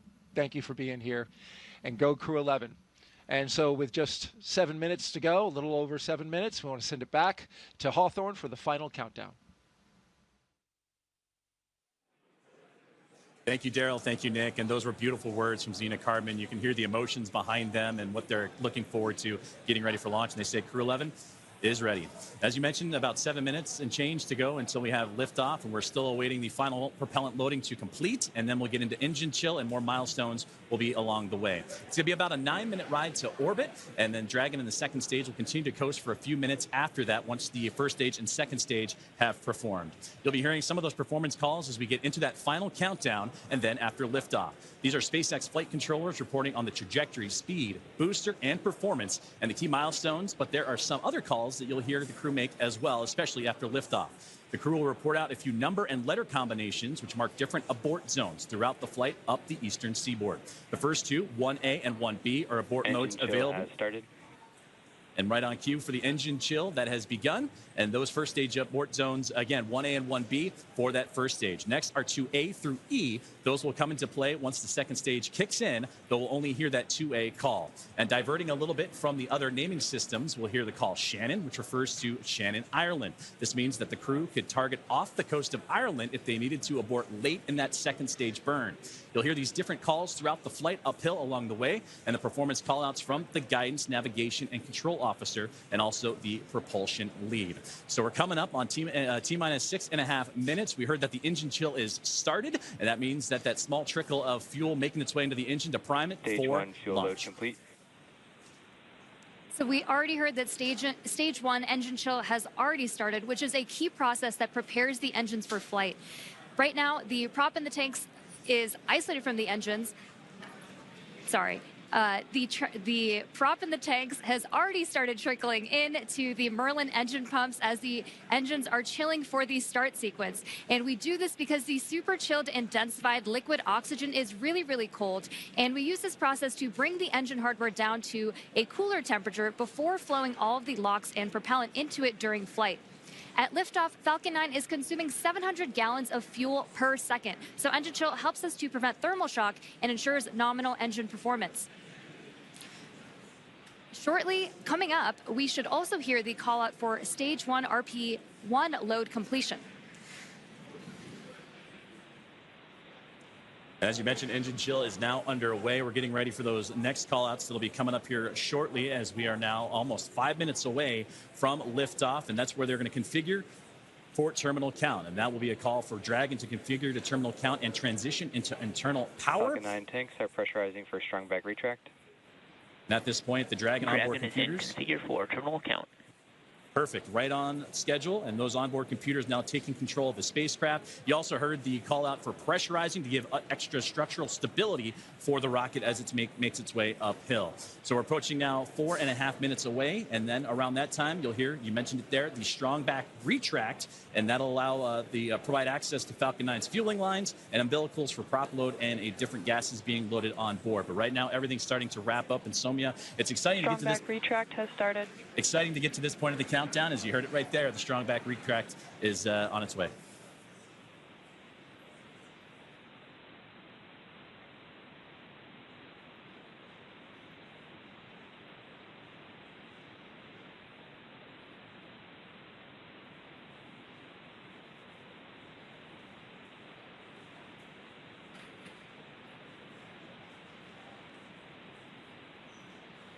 So we have a great view on our screen of the clamp arms opening up just around stage 2 under Dragon in preparation for strong back retract.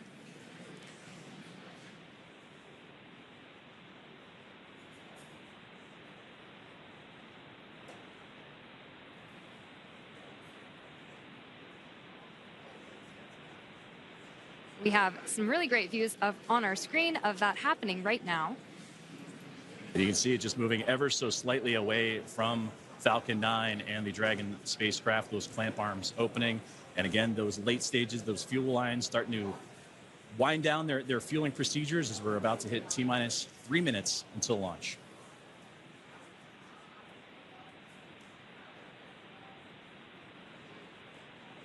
Second stage loading will wrap up shortly after the first, and you've probably noticed those white clouds venting from around the rocket. That isn't smoke. Stage 1, LOX load complete. That's condensation, as stage 1 liquid oxygen loading has been completed. As liquid oxygen warms slightly inside the tanks, some of it boils off, and that gas is vented to manage pressure. When the vented oxygen hits that warm Florida humid air, in terminal count and on internal power, it instantly condenses into those clouds. As you just now heard, the Dragon now in prop load complete, on into internal power. It's fully fueled. The rocket and Crew-11 are ready for liftoff. And this rocket now transitioning into internal power. The gas closeouts will also begin to purge all the feed lines and allow Falcon 9 to be isolated. And then they'll get vented overboard through the umbilicals and strong back retract. So coming up in just under 20 seconds, we should hear the call out that LOX load will be completed on stage 2, which will mean that there will be 1 million pounds of propellant loaded onto Falcon 9 at that point. We're coming up on that call out in just a few seconds from now.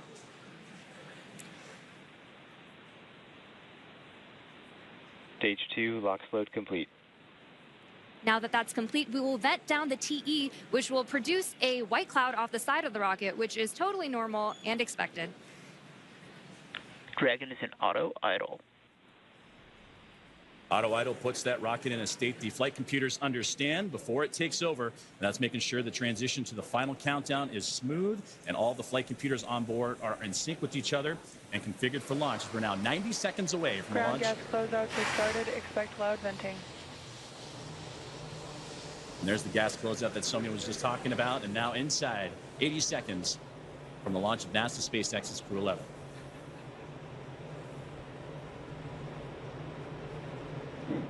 On countdown net, hold. We are standing down for violation of weather rules. I'll try to sequence is aborted.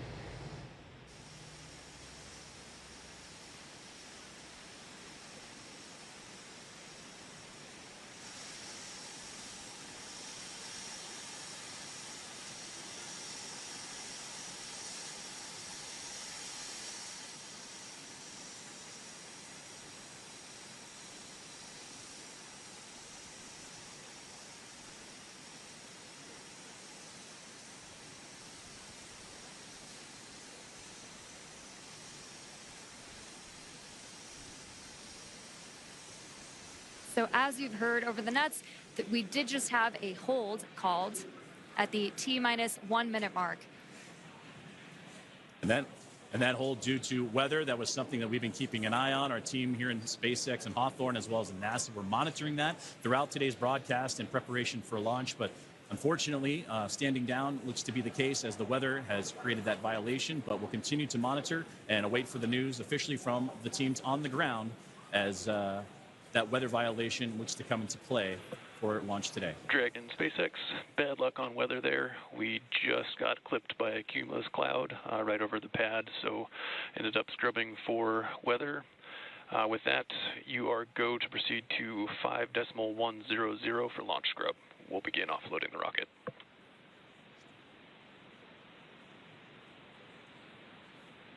Dragon copies all 5.100. Too bad, but we'll be ready next time.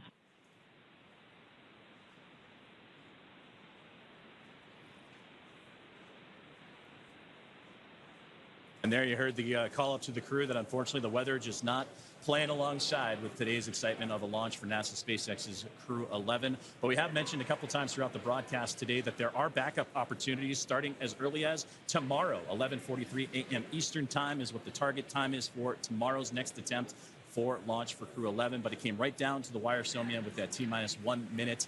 But you heard on the loops there that it was just clipped, as they said, by a cumulus cloud to violate the weather rule. So unfortunately, today's launch attempt has been scrubbed due to weather. You know, and there are 1,000 different ways that a launch can go wrong, and so we want to ensure the safety and reliability, even if it is a weather scrub. So we will stay with coverage of the crew as we follow them through the egress procedures and make their way back to crew quarters for now. And you said the key word right there, and that is safety, the safety of the crew and everyone involved on this launch and opportunity, because that's what was talked about even in yesterday's press briefings with all the program managers and representatives of NASA, SpaceX, Roscosmos, and JAXA, is that we'll launch when we're ready and everything lines up the way it needs to be. And unfortunately, due to weather, not the case today. But to recap and look back at everything that Crew-11 has done, they walked right up to the T-minus 1 minute to launch mark as everybody was safe and sound. They went through their procedures earlier today, did soup-leaten checks, also did communications checks, and were able to go all the way to the pad, climb aboard the Dragon spacecraft, and get ready for launch today. But again, unfortunately, due to weather, it will not happen, and we will target that next launch attempt, which again is going to be tomorrow at 11:43 a.m. Eastern time. We will stay with coverage of the crew as we follow them through the egress procedures, getting out of the spacecraft and making their way back to crew quarters. And to do that, we're going to head back out onto the Space Coast of Florida and join Daryl Nail and team as today's launch attempt for NASA's SpaceX Crew-11 has been scrubbed due to weather. Daryl. All right, thank you, Joseph and Samia. We appreciate your coverage there. And now back here with NASA astronaut Nick Hague. We just returned from being outside. We were planning to watch the launch right there from a nice viewing spot here at the press site, the Kennedy Space Center in Florida. And unfortunately, even as we walked out, Nick, we got a sense that this might not happen because clouds had been building in and around the area. We had dark clouds overhead of us. We got up on our area to watch the launch and heard a Phase 1 lightning alert go off. And then I just, my heart kind of sank a little bit because I thought that might be it. Yep, then you see the clock stop. Yes. And you know it's happened. So it's disappointing. But there's a reason we do it, and that's to keep everybody safe. It's so critically important. As you look at this shot here, you can see that just right over top, you've got some darkened clouds in the area. This was a result of a sea breeze that when we started the day, the launch weather officer improved our forecast to 90% go, but there was a 10% concern that the sea breeze was going to develop earlier in the day than originally forecast. And that sea breeze, which is very, this is very common here in Florida in July, once that air starts moving over the ocean and onto land and meets the warm air, our blue skies went to cumulus clouds scattered across the spaceport. And we just had one get just inside the 10-mile radius. Dragon SpaceX, for awareness, we're looking at approximately 50 minutes for the prop offload time. So it should be approximately 1700 UTC when we are able to proceed with 5.100 and rotate the seats.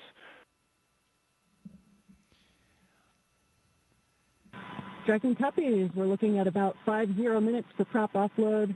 So 1700 ETC for the rest of 5.100 and seat rotation.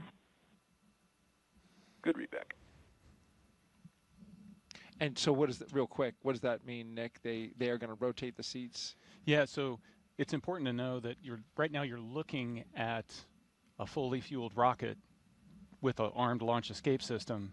And so the crew is in the same posture that they were in the 45 minutes leading up to launch. They've got to be in that posture until they can offload all that propellant, which takes about the exact same amount of time to offload as it took to put on, as well as disarm that launch escape system. And so this is a very active rocket right now, and they, that launch escape system, if something went wrong, even now it's still protecting them. It's a great note there. That this is very much a dynamic situation even now with a scrub called. The teams have to work through their procedures to safe the launch pad, the rocket, and the capsule from being just minutes from launch. And we were in that posture ready for launch, and now we have to undo that, right? Yeah, very carefully. You got to back out of all of that, and then once the rocket is defueled, we've got all the fuel out of there, we can disarm the launch escape system. You still need the pad team to be able to come and get out there to get into the white room and help open up that side hatch and get the crew out. And so the scrub process is not a quick one. Just to finish a thought that I had said, and I think this view on the left basically shows you what the issue is. That's rain on the right half of the screen there. That's a rain cloud with rain coming down. And on the left hand, we were dealing with sun poking through the clouds on our side. We could literally see the clouds kind of going over top of our heads, getting close to the pad. And the standoff area is 10-mile radius around the pad for these dark clouds and cumulus clouds. And that is a safety factor. We'll talk a little bit about that. That is because you don't want to send a rocket through a tall cloud like that could generate some energy from the rocket passing through it. Yeah, just the same as if you're on a commercial airline flight, you don't necessarily want your pilot to take you through a severe thunderstorm. We don't want to do that with a rocket. And so we are erring on the side of safety in this situation. But as Nick pointed out, the rocket that you are looking at is a fully fueled, ready to launch Falcon 9. As we now see, they are starting to allow some of the liquid oxygen to vent off as they begin detanking the rocket from its super chilled liquid oxygen and its RP1, which is the kerosene-based propellant. Dragon SpaceX propellant offload update, estimating about 45 more minutes for propellant offload. Dragon copies, additional 4 or 5 minutes for prop offload. Now, as you recall your procedures for the crew,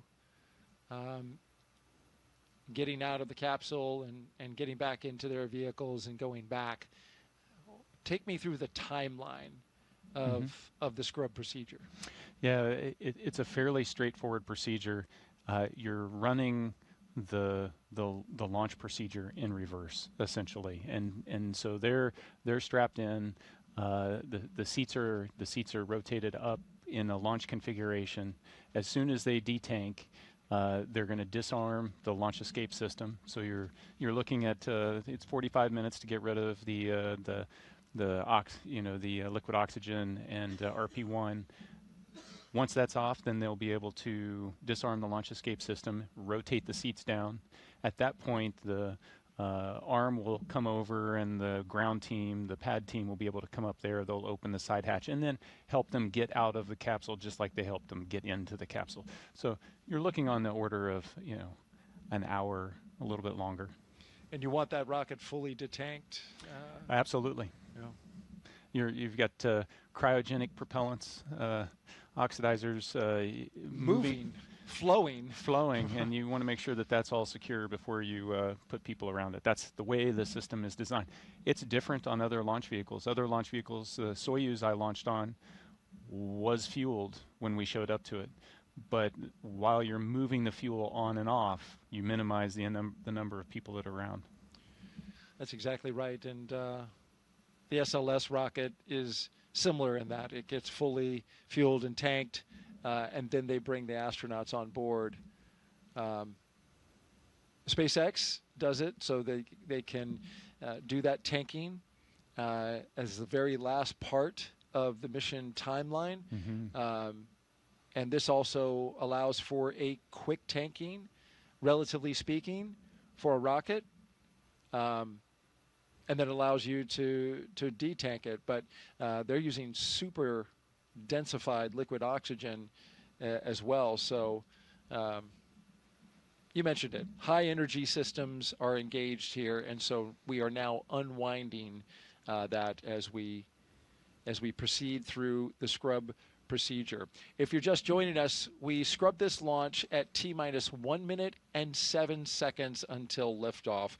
We had a healthy rocket, a healthy spacecraft, we had a clear range, and we just had weather in the area, a cumulus cloud that just clipped the radius nearby within the launch area, the 10-mile radius. It got into that standoff area, and that is what caused the scrub for the day, because that is a safety measure to keep the crew that you see on the right side of your screen safe from any potential hazards that could develop as a result of the weather. And this view gives you a clear look at exactly where the clouds ended up now just about 10 minutes after when we were supposed to lift off, right over top of us. They were certainly in the area. We heard the lightning warning go off, and so we knew when we were standing out there watching this launch that that was a bad sign. But it's interesting. I've seen it go both ways, right? Where we get a launch forecast that is 85% no-go, but you find a hole in the clouds that's just 10 miles in radius, and it's all around the launch pad, and you can launch. Yep. This is the opposite of that. We had 90% go with only a 10% chance, but this is Florida in July. These things can pop up literally just from, you know, the daily sea breeze collision that we have over land. Yeah, weather is dynamic, and we throw a lot of technology at it, we throw a lot of science at it, and it still baffles us sometimes.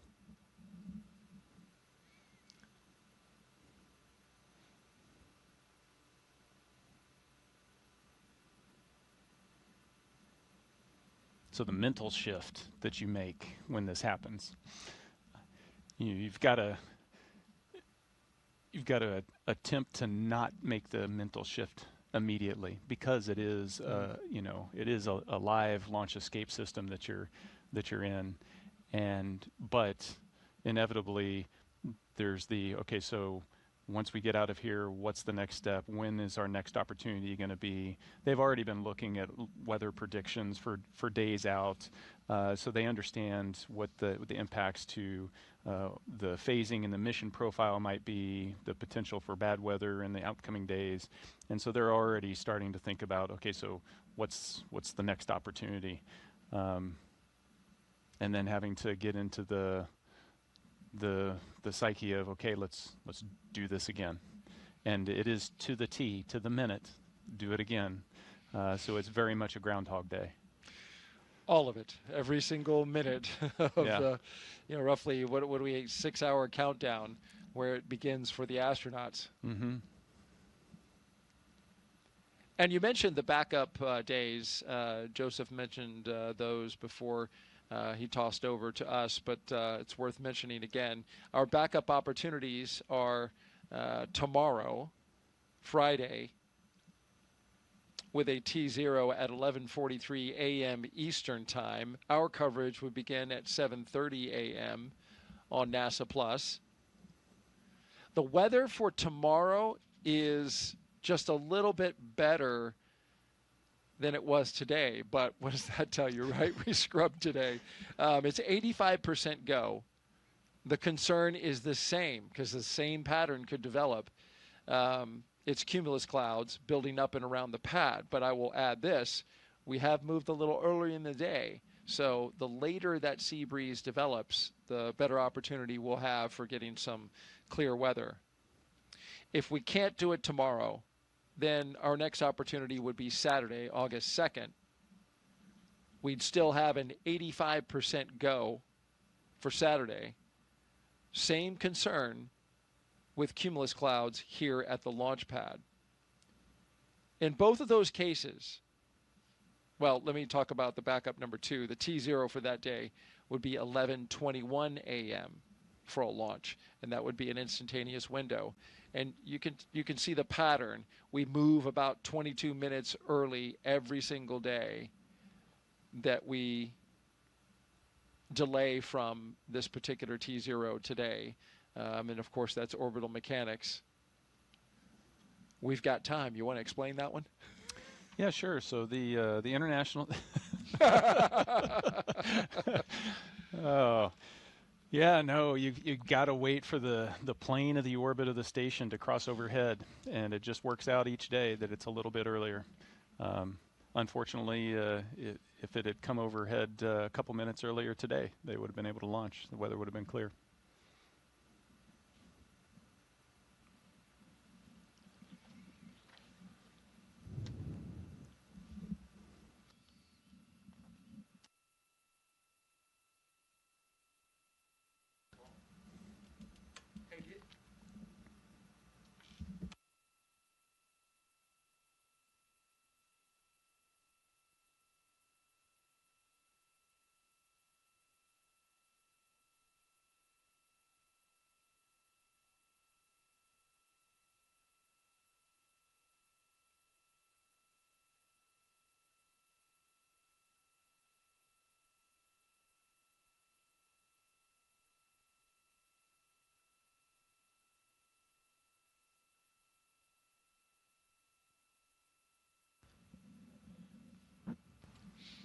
I just mentioned the backup opportunities.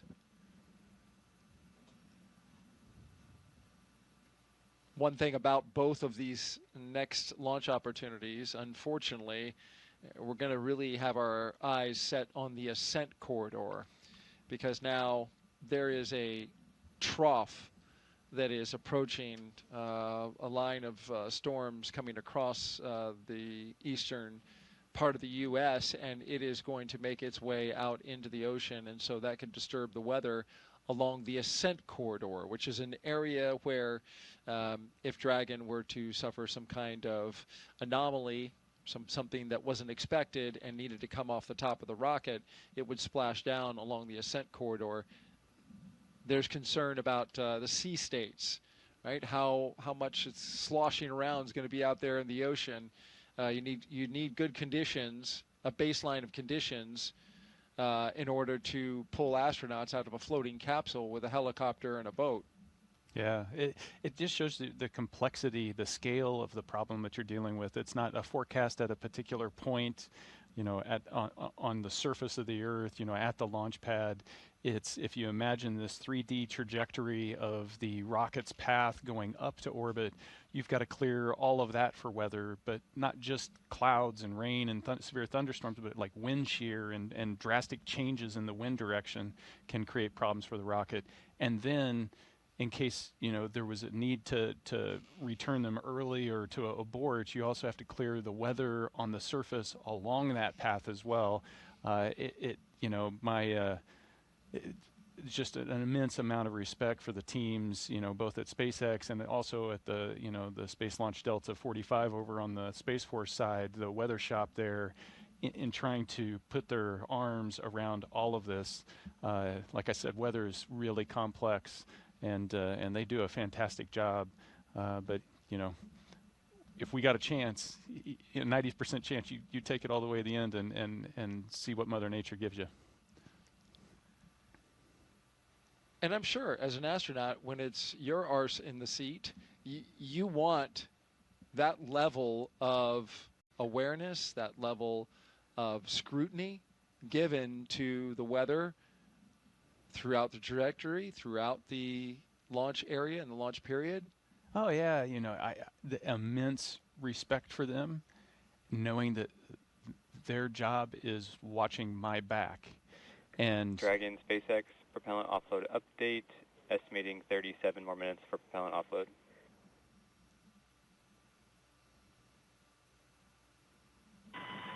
Dragon copy. 37 more minutes. The clock ticks slowly. Hope you got 37 minutes worth of stories, Nick. But I, you know, like I was saying, it just takes so much to do that when you're sitting in that seat there, if you get the call for a scrub, there's no question. It's, you guys are the experts.